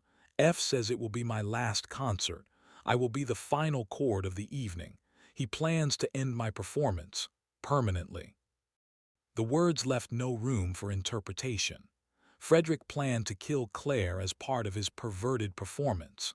Perhaps he hadn't fully believed her return story, or more likely, decided her betrayal deserved public punishment, transformed into art. I sent a short confirmation that I understood the information and began intensive preparation. I had less than 24 hours to develop an infiltration plan, rescue Claire, and gather evidence against the organization. Time was running out, but now I had a clearer goal than ever. Not just to destroy the criminal network, but to save the woman who had risked everything to help me in this mission. 5. Preparation for the gala evening. I spent the day before the operation in methodical preparation. First, I went on reconnaissance around the museum, a 3-story modernist building with a glass and concrete facade. I walked the perimeter, noting the locations of surveillance cameras, motion sensors, entry and exit points. According to Claire's information, the main entrance would be equipped with special scanners. The organizers didn't want to let in people with weapons or recording devices. The back entrance was controlled by security with a biometric admission system. But on the western side of the building, I discovered a technical area, a ventilation shaft under reconstruction. Workers were finishing the installation of a new air conditioning system for the upcoming exhibition, an ideal infiltration point.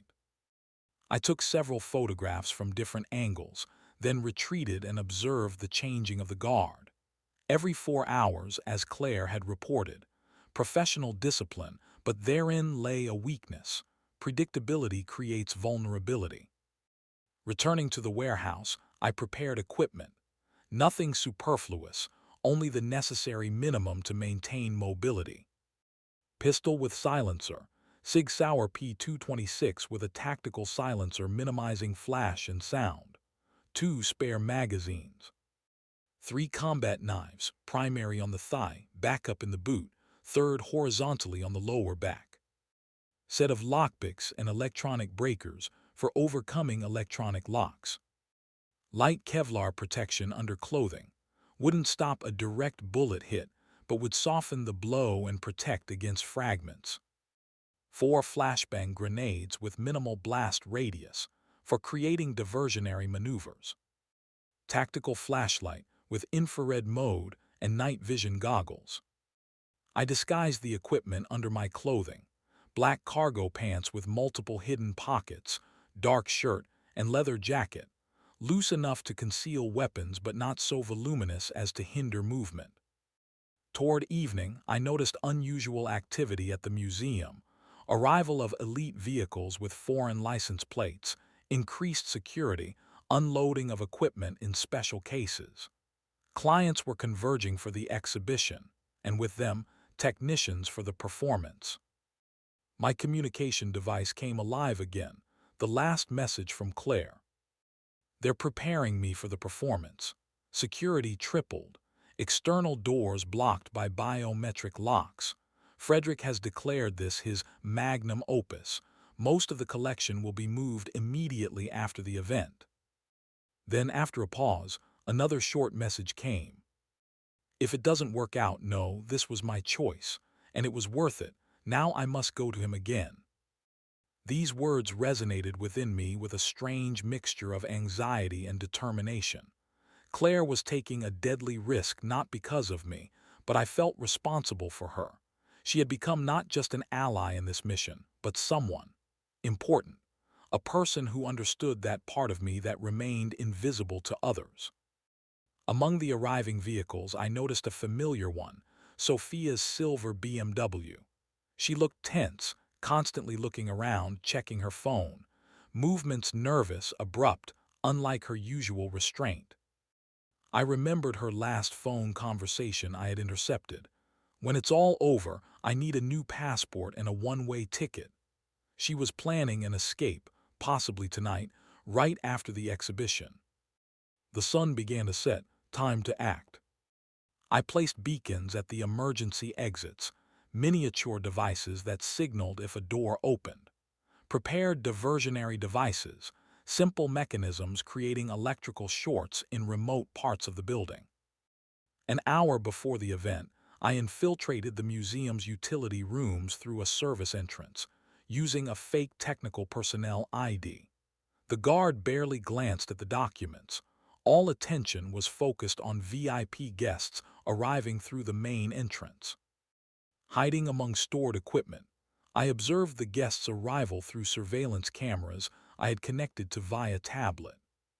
Faces were hidden behind elegant masks, but posture revealed status: politicians, businessmen, celebrities, people whose position placed them above the law, people willing to pay for the privilege of watching human suffering as a form of art.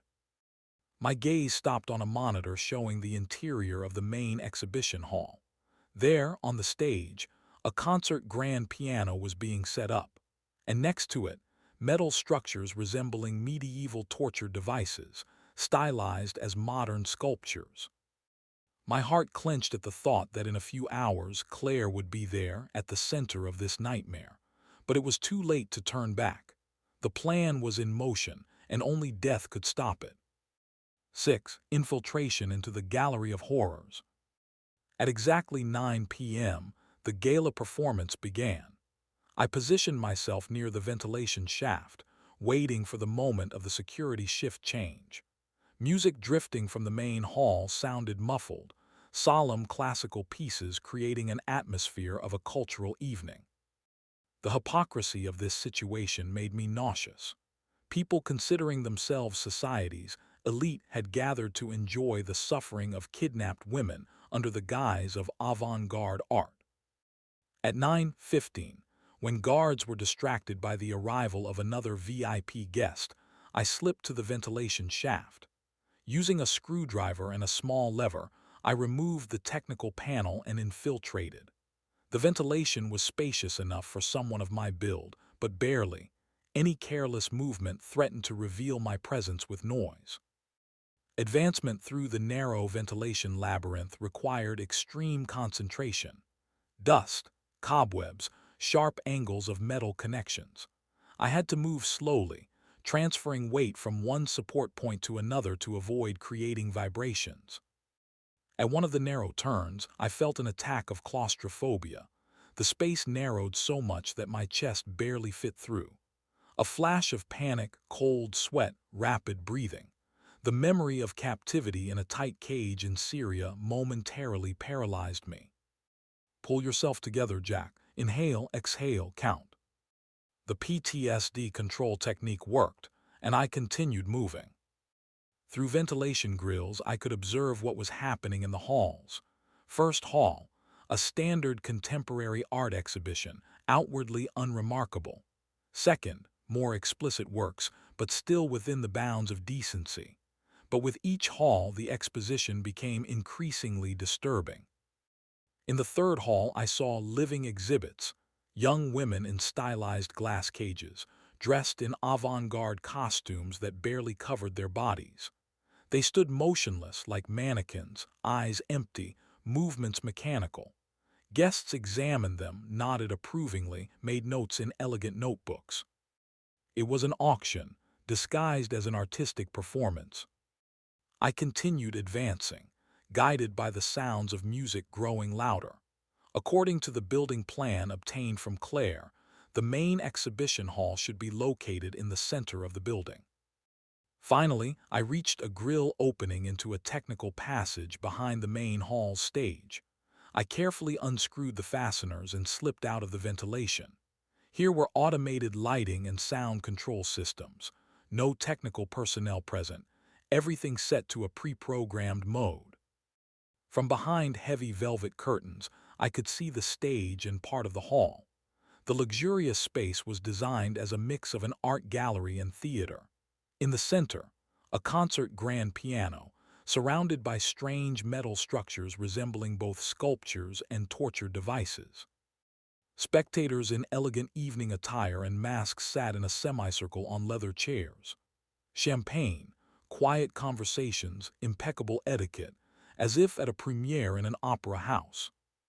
At this moment, Frederick Duvere stepped onto the stage, a tall, silver-haired man in an impeccable suit.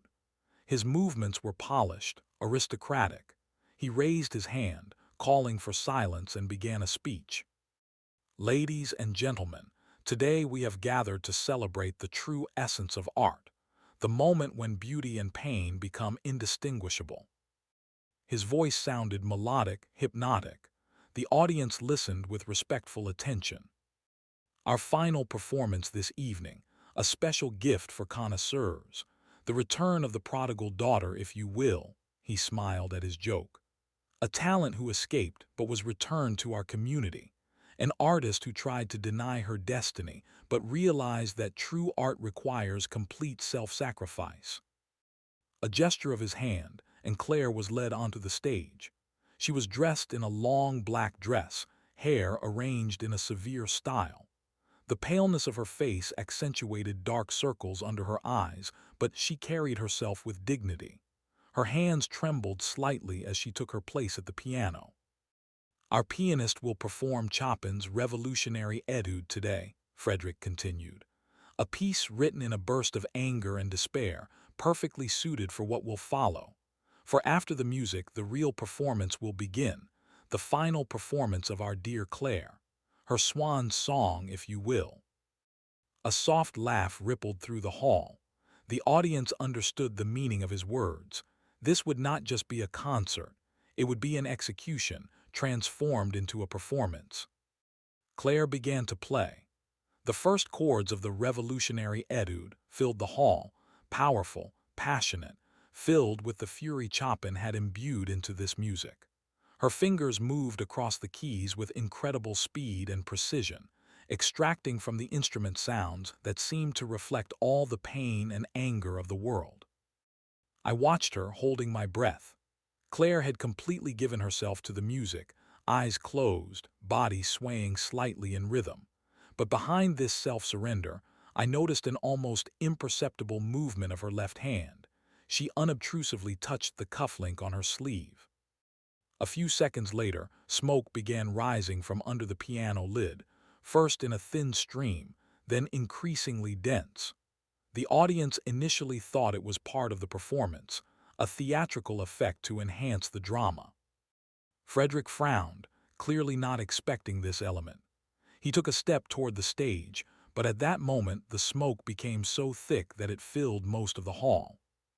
Panic began, guests jumped from their seats, some rushed to the exits. Security tried to restore order. Amid the chaos, I heard Frederick's voice cutting through the noise. This is part of the performance. Art should provoke anxiety. But it was too late. The smoke screen had created perfect cover. I kicked out the grill and silently descended into the side passage. The operation had begun. Chapter IV, Canvas of Vengeance.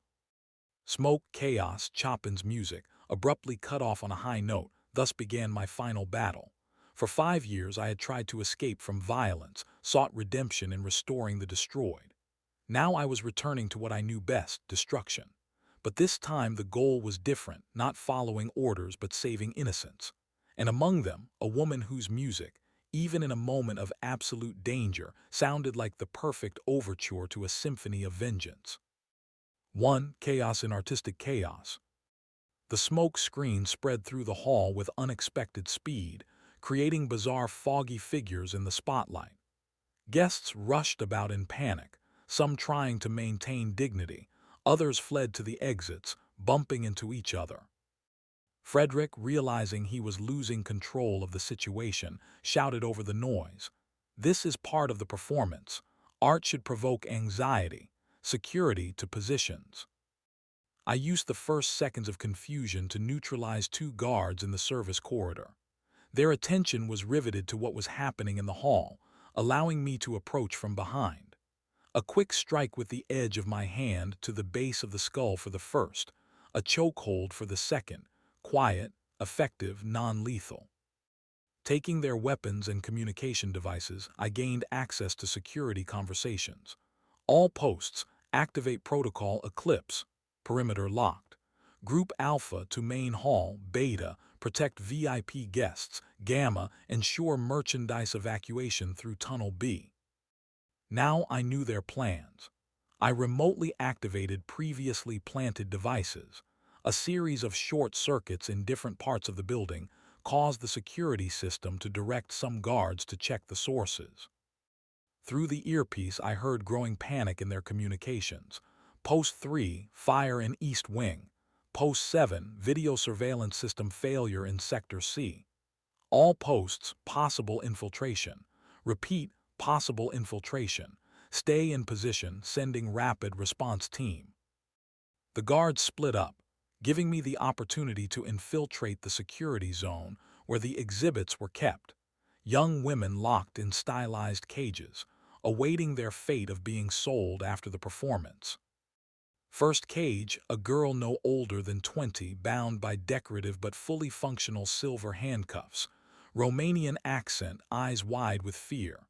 "Are you police?" she whispered as I broke the lock. "No, but I'm here to get you out. Can you walk?" She nodded.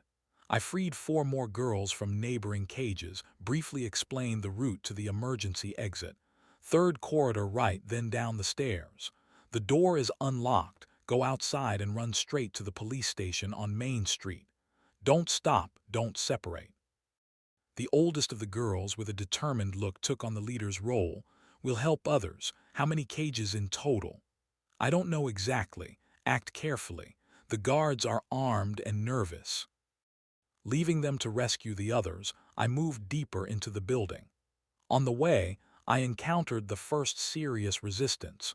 2 guards from the elite composition, in black tactical uniforms with professional weapons. They noticed me simultaneously. No chance to use the element of surprise. I had to improvise. In the abstract art gallery where we clashed stood a massive marble sculpture of a nude figure. I used it as cover from the first shots, then as a lever to overturn the heavy construction onto one of the attackers. He managed to jump away but lost his balance. That was enough to close the distance. In close combat, their advantage in firepower was neutralized. I intercepted a hand with a pistol, twisted the wrist until it cracked, simultaneously using the momentum for a headbutt to the opponent's face. He collapsed like a felled tree. The second proved more experienced, maintaining distance. The gallery space became a strange battlefield. I moved between installations, using a heavy picture frame to block strikes when he tried to employ a tactical knife. The final chord of this fight, an overturned glass display case, creating a barrier of shards through which the guard tried to break through. Fatal mistake. One wrong move, foot slipping in polished shoes, and his own momentum led to a collision with a large shard. Fatal. I moved on, past exhibitions that combined real art with images of torture, past recording equipment documenting performances for further sale in closed networks, methodically disabled cameras, removed hard drives. All this was not only evidence but also an instrument for blackmailing high-ranking clients. The alert system announced emergency evacuation, but many guests were trapped due to security protocol activation. The perfect trap. Those who came to enjoy the suffering of others now found themselves caged and panicking. Advancing toward the central hall, I searched for Claire.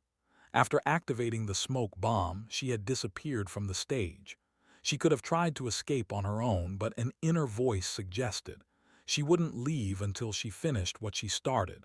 I shared this feeling. Sophia makes a decision. Making my way through the labyrinth of exhibition halls, I stopped at a security room where monitors showed what was happening in various parts of the building. On one of them, I saw Sophia. She was moving quickly through service areas toward the basement floor. Not the panicked flight of a frightened woman, but the purposeful movement of someone with a plan. Of course it's him. Who else could cause such chaos? Military training is obvious. She turned around as if sensing observation. I need to get to the vault. All documents, records, money, everything's there. I instantly understood her intentions. She wasn't planning to help her accomplices. She was going to flee, taking the most valuable items while everyone was distracted by security problems. Classic rat behavior: leave the sinking ship first, with maximum loot. I quickly determined where the basement vault was located using the building scheme obtained from Claire. 2 levels down, through the administration zone, past technical rooms. There, according to information, were stored not only documents but also highest category merchandise, the most valuable captives, destined for special clients. The decision formed instantly: allow Sophia to reach the vault first. Let her start collecting evidence and preparing it for transportation. I'll intercept her there, gaining access to everything at once. A strategically sound move. While I made my way to the basement, the security system continued recording my diversions. The voice in the earpiece captured from a guard reported, "All posts, intruder detected in East Wing, presumably former military, armed and dangerous. Shoot to kill. Repeat, shoot to kill." They knew about me, but couldn't precisely determine my location due to the failure of part of the surveillance systems. The advantage remained on my side. Through a service elevator for personnel, I descended to the level of technical rooms. It was quieter here. Emergency protocols had cut off this zone from the rest of the building to protect valuable materials. On the surveillance system monitor, I saw Sophia methodically collecting documents in the basement vault. She acted with cold efficiency, sorted papers, selected hard drives with recordings, packed stacks of money into a special tamper-proof case. A professional who had been preparing for this moment for months. Then something unexpected happened. She took out a canister with a chemical reagent and began pouring it over the shelves with remaining documents. Destruction of evidence. Sophia wasn't just planning to escape with the money. She wanted to destroy everything that could lead to her after the organization's collapse. I quickened my pace, realizing I might lose valuable evidence. But approaching the vault, I noticed movement in a parallel corridor. Claire. She was also heading there, apparently with the same goal: to reach the evidence. Our eyes met through a glass partition. A second of recognition, a nod, silent confirmation of purpose. We entered from different sides, surrounding the vault. Sophia, busy destroying documents, didn't notice Claire appearing at the far entrance. But she heard my footsteps and spun around, drawing a pistol from a holster under her jacket. "Jack," her voice sounded surprisingly calm. "I should have guessed, always too principled for your own good." "Hello, Sophia." I kept my hands where she could see them but maintained readiness to act. "Or should I call you Elizabeth Price?" Her eyes narrowed. "So you know since when?" "Since those paintings. The ones stolen from my workshop. Interesting technique, by the way, painting over existing works. Almost like your life with me, a false layer over your real personality." She allowed herself a short laugh. "Just don't say you're upset. We both know our marriage was a mutually beneficial arrangement. You got the appearance of normality, I got cover." Normality? Now it was my turn to laugh bitterly. "I really hope to start a new life, Sophia, a real one, but it's hard to build something genuine with a ghost." My gaze momentarily slipped past her shoulder. Claire was silently approaching, using shelves as cover. I needed to hold Sophia's attention. "Case on the floor, Sophia," I said. "No one should leave with the evidence. Too many lives have been destroyed by this business." "And then what?" She gripped the pistol tighter. "You'll turn me into the police. Tell them how your wife trafficked humans. You'll become a laughingstock, the brave special forces operator who noticed nothing for 5 years." At that moment, Sophia caught movement behind her. Claire was already too close. Instantaneous reaction, lightning-fast turn, and Sophia grabbed Claire, holding a scalpel to her throat picked up from a nearby table. "What a touching couple," she hissed through her teeth. "My replacement, escaped property and ex-husband, what a lovely melodrama." The situation changed dramatically. Now Sophia held Claire in front of her as a human shield, slowly retreating toward the emergency exit. "She's coming with me," Sophia snapped. "Try to follow, you'll get her with a slit throat." For a moment our eyes met with Claire's. There was no fear in her gaze, only concentration and some decision. With a barely perceptible movement of her head, she signaled me not to intervene. She had a plan. "All right, Sophia," I slowly lowered my weapon. "Go, but know this, wherever you go, I'll find you." Sophia laughed. "You don't even understand what you're dealing with, Jack. You think I'm alone. You believe you've destroyed everything. There are structures above, networks deeper. I'll disappear, turn to smoke, and vengeance will come from where you least expect." With these words, she began backing toward the exit, dragging Claire with her. Three triumvirate in the main hall. We found ourselves in a stalemate when the announcement system suddenly changed its message. "Attention all personnel. Protocol Phoenix activated. Repeat, Protocol Phoenix. Evacuation time, 15 minutes." Sophia momentarily became distracted, her eyes widening. "Damn Frederick, he activated the self-destruct system." This was the moment Claire had been waiting for.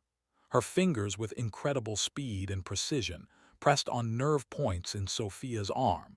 The movements were so fast they seemed blurred. Years of training, piano technique had transformed into deadly precision. Sophia's hand reflexively opened from the sudden spasm. The scalpel clinked on the floor. This second was enough for me to cover the distance between us and neutralize Sophia. A precise blow to the solar plexus, then a hold blocking movement. "Are you all right?" I asked Claire, restraining the squirming Sophia. "Intact," she nodded, rubbing her neck. "But we have a problem. Phoenix isn't just evacuation. They've prepared charges throughout the building. Everything here will blow up in." She glanced at the clock, 14 minutes.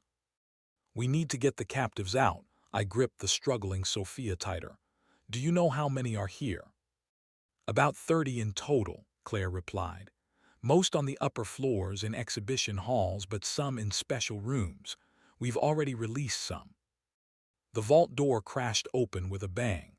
On the threshold stood Frederick Duvere in person, elegant even now, in the midst of catastrophe. Behind him loomed two guards with automatic weapons. "What drama!" exclaimed Frederick with unnatural enthusiasm. "Husband, wife, and mistress, a classic triangle brought to life. This could have become a beautiful installation. Pity circumstances force us to shorten the performance." "Frederick, cancel the self-destruct," Sophia hissed. "We can fix everything. Rebuild the business elsewhere." Frederick shook his head, an almost paternal smile appearing on his face. "Dear Sophia, always so practical, but you don't understand. If I can't keep my collection, no one will get it." His voice suddenly hardened. "You have 6 minutes to enjoy my greatest work, fiery purification." He took a small device from his pocket and pressed a button. The timer on the wall clock changed, showing an accelerated countdown. "What have you done?" Sophia exhaled. "Hasten the inevitable," Frederick shrugged. "Art demands a dramatic finale." He nodded to the guards, and they raised their weapons. I reacted instantly, pushing Sophia in their direction and diving behind a metal shelf. Claire darted in the opposite direction, hiding behind a column. A short but intense firefight began. I used weapons captured earlier, trying not to waste bullets. Frederick retreated into the corridor, leaving the guards to deal with us. "Claire," I shouted, reloading the pistol, "we're stuck here. We need to get the captives out. You know the layout, lead them to the eastern exit. I'll find the last ones and catch up with you." Claire hesitated for a moment, then nodded, and taking advantage of the moment when the guards were reloading, darted to the side exit. Sophia, taking advantage of the confusion, also disappeared down one of the corridors, taking the case with documents. "Let's go," shouted one guard to another. "The building's about to collapse." They retreated, leaving me in relative safety. The timer showed just over 5 minutes. I rushed to the upper floors, continuing the search for remaining captives. Most had already been freed by the first group of girls, but I found several more in remote rooms, frightened, disoriented. I quickly explained the situation and directed them to the eastern exit. When the timer showed 3 minutes, I heard Claire's cry from the communicator. "Jack, one girl is missing, the youngest, almost a child. She should be in Frederick's personal room. He called her his last masterpiece." "Where's this room?" I asked, already racing down the corridor. "Third floor, west wing, room with a golden door. He keeps his special exhibits there." I changed direction, climbing another floor. The building began to shudder. The first charges on the lower levels had already detonated. Smoke filled the corridors, making breathing and visibility difficult. At the end of the corridor, I saw it, a massive door with gold trim, locked with an electronic lock. Several shots shattered the mechanism to pieces. Inside was a room of horrors, Frederick's personal gallery, where artworks intermingled with torture instruments. In the center stood a transparent capsule of bulletproof glass, inside which was a young girl, almost a teenager.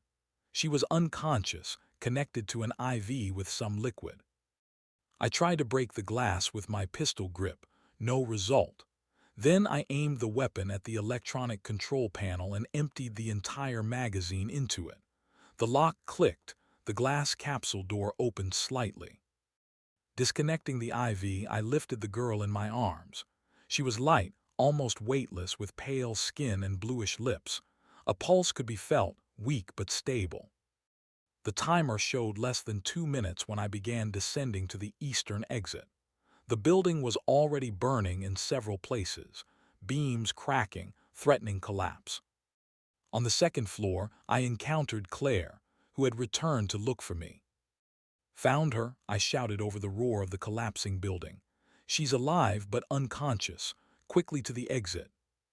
Claire nodded, but instead of running, pointed to another corridor. "Sophia went down to the basement. She's not alone.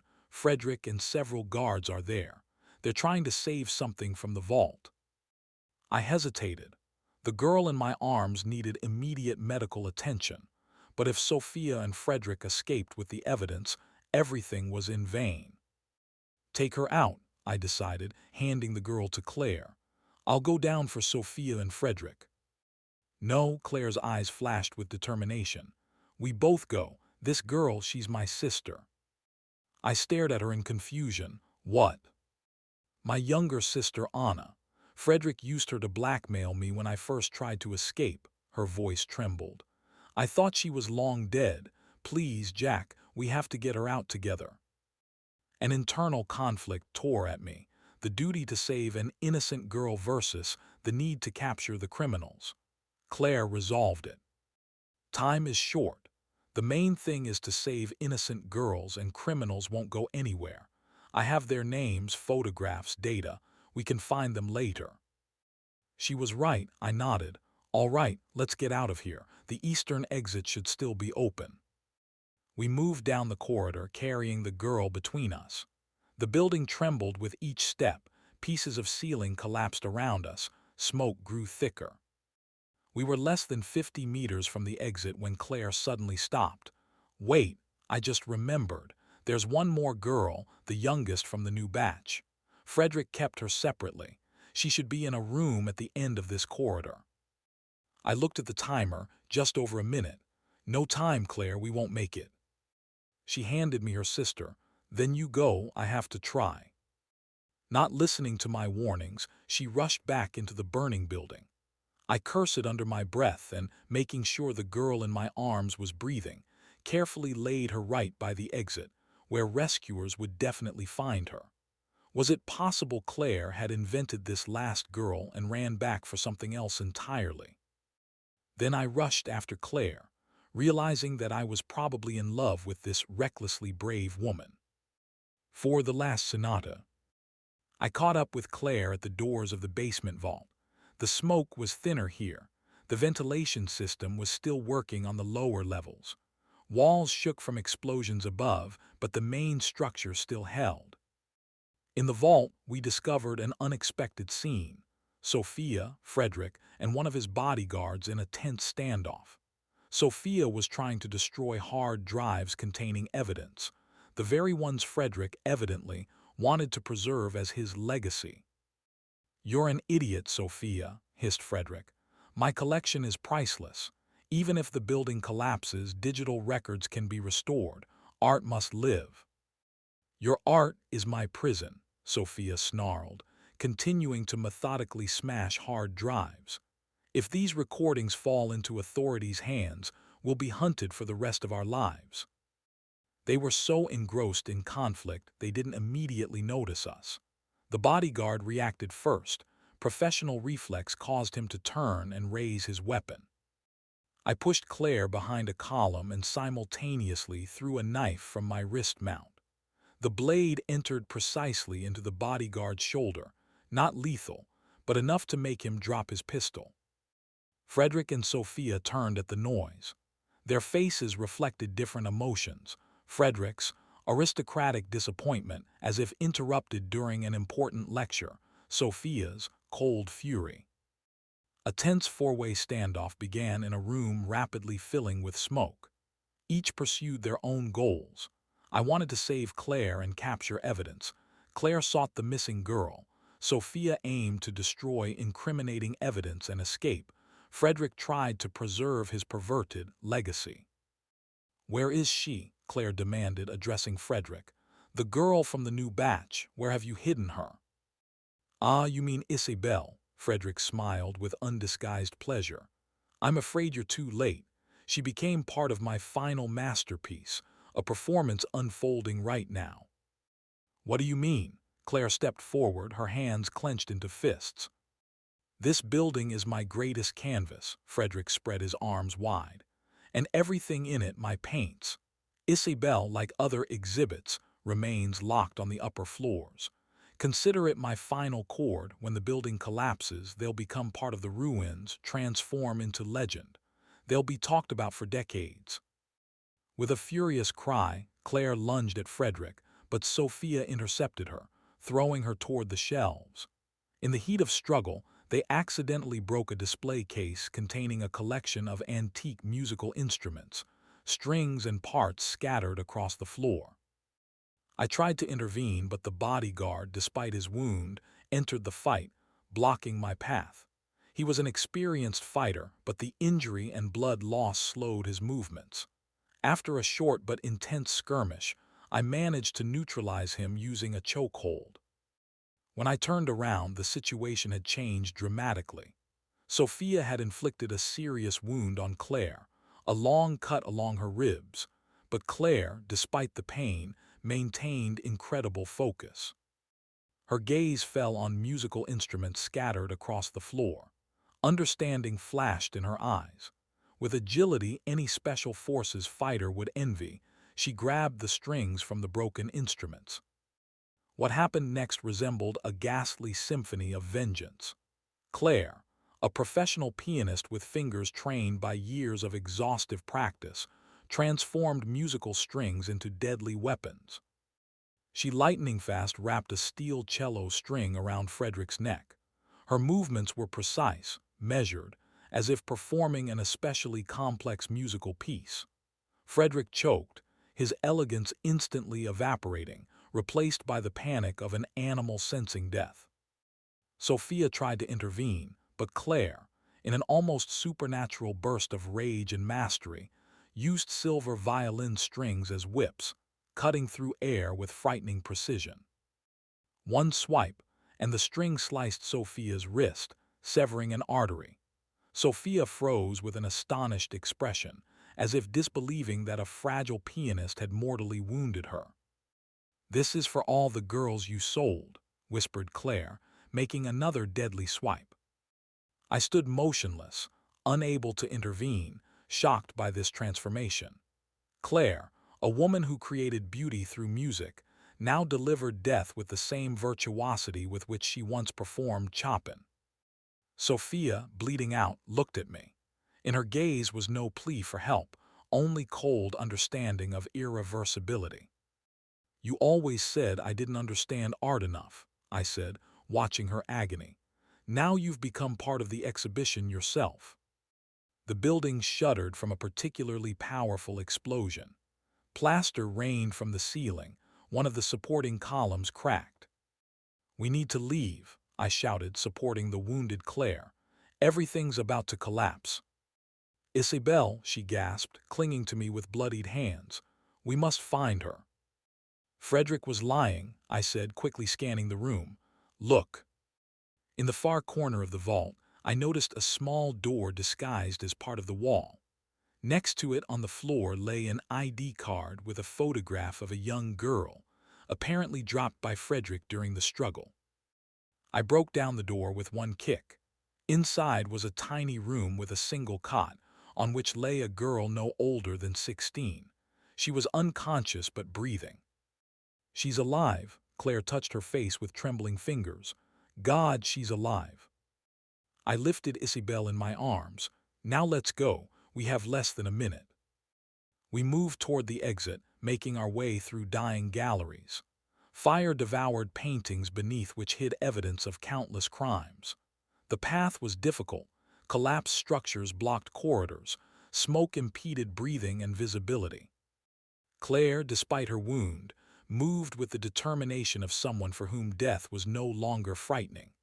She had passed through her own hell and emerged different, hardened, unstoppable. We escaped literally seconds before the main part of the roof collapsed, creating a fiery tomb for criminals forever buried under the rubble of their perverted temple of art. 5 escaped from Inferno. Chaos reigned outside. Fire trucks, police, ambulances, crowds of onlookers held at a safe distance. Rescued girls sat in groups wrapped in blankets, giving statements to officers. Claire and I, carrying Isabelle, headed toward the nearest ambulance. Medics immediately took the girl, placed her on a stretcher, connected her to oxygen. "She needs immediate medical attention," I told the paramedic. "Possible overdose of sedatives, and my companion also needs help, serious side wound." While medics attended to Isabelle, I helped Claire sit on the back seat of another ambulance. Her wound looked serious but not fatal, a deep cut along the ribs, fortunately not affecting vital organs. "We need to leave," she whispered, wincing in pain as a medic began treating the wound. "Police will ask too many questions." She was right. Despite saving the girls, our methods would hardly find approval with law enforcement, especially considering my illegal entry and use of weapons. "First you need examination," I insisted. "Then we'll decide what to do next." At that moment, I noticed a familiar face among police officers, Agent Harris, the same one whose image I had seen in one of the paintings. He carefully scanned the crowd, clearly looking for someone specific. I turned away, pulling my cap lower over my eyes. The confusion saved us. Dozens of rescued individuals, many wounded, general disorder. But this wouldn't last long. Soon systematic questioning would begin, identity verification. "I'll be back in a minute," I told Claire and the paramedic. "Need to check if anyone's still in the building." This was a lie, but it gave me opportunity to quickly disappear into the crowd. I headed to the nearest parked vehicle, an inconspicuous sedan without emergency service identification markings. A quick inspection confirmed my guess. It was Harris's car, judging by the FBI badge on the dashboard. I used skills I had hoped never to apply again. 30 seconds, and the engine started without a key. Another minute, and I drove to the back of the ambulance where they were finishing bandaging Claire. "Get in," I called to the paramedic. "Need to urgently transport her to the hospital. Equipment here is insufficient." The young medic hesitated a moment, then, seeing my confidence and the official appearance of the car, nodded and helped Claire climb into the back seat. "What about Isabel?" asked Claire when we drove away from the scene. "They'll provide care," I assured her. "Right now, we need to disappear. Harris is here and he's looking for us." Claire shuddered. "You think he was part of all this?" "I'm certain. His face was in one of the paintings. He was watching the merchandise evaluation. Most likely, he provided cover from the federal side." We reached the main highway, then turned onto secondary roads, zigzagging through suburbs to throw off possible pursuit. Claire leaned back in her seat, pale from blood loss but still conscious. "Where are we going?" she asked in a weak voice. "To a safe place," I replied. "I have a refuge prepared for extreme necessity. There are medicines, food, everything needed." She smiled weakly. "You're always ready for anything, aren't you?" "Professional habit," I shrugged. "You never know when your wife will turn out to be a human trafficker and you'll have to burn down a contemporary art museum." We both laughed nervously. A terrible joke, but it relieved tension. After an hour's drive along increasingly remote roads, we reached a small cabin on the outskirts of an abandoned vacation community. A place known only to me, acquired through proxies in the first year after returning from service, when paranoia was my constant companion. I helped Claire enter the house and laid her on the couch. Her bandage was soaked with blood, but the bleeding had slowed. From the first aid kit, I retrieved antibiotics, painkillers, sterile bandages. "Can you change the dressing yourself?" I asked. "Or should I help?" "Help," she nodded. "My hands are shaking." I carefully removed the old bandage, treated the wound with antiseptic, and applied a fresh dressing. All this time Claire remained silent, wincing occasionally from pain. "Thank you," she said when I finished, "for everything if not for you." "If not for you," I interrupted, "all those girls would still be there. You risked your life returning to Frederick's lair. That's the bravest act I've ever witnessed." She shook her head. "It's not bravery, it's necessity. I simply couldn't do otherwise." Our eyes met, and in that moment, understanding deeper than words arose between us. We had both passed through hell and returned. Both lost part of ourselves in the process, and both, somehow strangely, found each other. "What now?" asked Claire after a long silence. "Now," I pondered, "now we need to disappear, at least for a while. Harris and other corrupted officials will search for us, but we have evidence. I managed to grab one of the hard drives from the vault." I took from my pocket a small disk that I had snatched in the last moment before our escape from the burning building. "With this, we can expose the entire network. Not immediately, of course. We need to act cautiously, find journalists we can trust, create copies of information, distribute them in reliable places." Claire nodded. "I have a contact, a journalist investigating human trafficking. She's smart enough to take precautions before publishing." "Good," I said, "but first you need rest, regain strength, and then we'll begin a new chapter." Claire smiled weakly and squeezed my hand. "A new chapter. I like how that sounds." 6. Epilogue, 1 year later. Sunlight streamed through tall windows of the community center where I was finishing restoration of an old fresco. Movements remained as methodical, but a new gentleness had appeared in them, absent before. Work on the fresco was part of a larger project to restore the building, which now served as a shelter and rehabilitation center for victims of human trafficking. Claire and I founded it using money confiscated from the criminal organization, a just redistribution of resources, as we called it. The past year had been eventful. Publication of evidence from the hard drive I had saved from the burning museum caused an international scandal. Dozens of high-ranking officials, businessmen, even several celebrities were implicated. Agent Harris tried to flee but was detained at the airport, one of the few who faced punishment. Many others used their connections and money to escape justice. But the main thing wasn't this, but saved lives. Over 100 girls were identified from Elysium Studio documents, many returned home. Those with nowhere to go found refuge in our center. I set aside my brush, hearing familiar sounds from the adjacent room, Claire finishing a piano lesson. Schumann's melody, scenes from childhood, filled the building, displacing memories of other music that had sounded on that fateful night.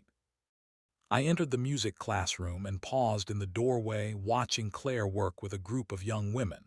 Her fingers flew over the keys, demonstrating a passage, and students attentively followed, trying to repeat. Among them was Isabelle, the very girl we had rescued at the last moment. Over the past year, she had blossomed, transforming from a frightened teenager into a confident young woman with obvious musical talent. Claire's sister Anna was also here, sitting by the window with a notebook, taking notes. She studied psychology, planning to work with victims of violence in the future. Her recovery progressed more slowly. 2 years in captivity left deep scars, but with each day, more life appeared in her eyes. When the lesson ended, Claire noticed me and smiled, openly, without a trace of the tension that had long remained after our escape from the burning building. "How's the restoration coming along?" she asked, approaching me. "Almost finished. A few more details and the fresco will be like new." "Restoring instead of destroying," she took my hand. "That's what we both needed." I nodded, understanding the deeper meaning of her words. We had both experienced traumas that changed us forever, but instead of allowing these wounds to define our lives, we used them as a foundation for something new. "Nervous about the concert?" I asked, noticing how she unconsciously flexed her fingers, a habit preserved from her previous life. "A little," Claire admitted. "It's the first public performance after everything, but I'm ready." That evening, about 200 people gathered in the small hall of the City Philharmonic, sympathizers of our cause, representatives of charitable organizations, several journalists. The concert was a fundraiser, all proceeds directed to support the rehabilitation center. I sat in the front row with a sketchbook. When Claire appeared on stage in a simple black dress, the hall erupted in applause. Many knew her story, not all details, of course, but enough to understand the significance of the moment. She sat at the piano, paused momentarily with hands over the keys, then began to play. Her new composition was titled Liberation, a piece she had been writing throughout the past year. It began with anxious, dissonant notes, then passed through phases of struggle, pain, despair, and gradually transformed into a free, soaring melody. I drew as she played, trying to capture not just external likeness, but the essence of her music.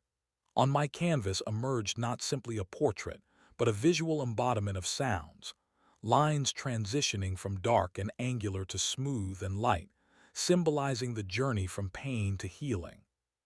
When the last notes faded, absolute silence reigned in the hall.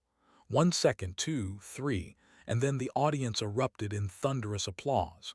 People rose from their seats, many not hiding tears. Claire, with a slight bow, looked directly at me. In her gaze I read everything needed to know. We had passed through hell and returned. Not unscathed but whole. Not the same but authentic. In that moment, I realized that for the first time in many years I felt at home. Not in terms of place, in terms of soul state. As if a long, exhausting journey had finally ended. And something new had begun. Not without its difficulties and challenges, but filled with meaning we created together. Painting by painting, note by note, day by day. Transformation of pain into beauty, darkness into light. Perhaps this was the true art we were only now beginning to comprehend. If you enjoyed this story, please support the author with a like, subscribe to the channel, and share your emotions in the comments. Thank you.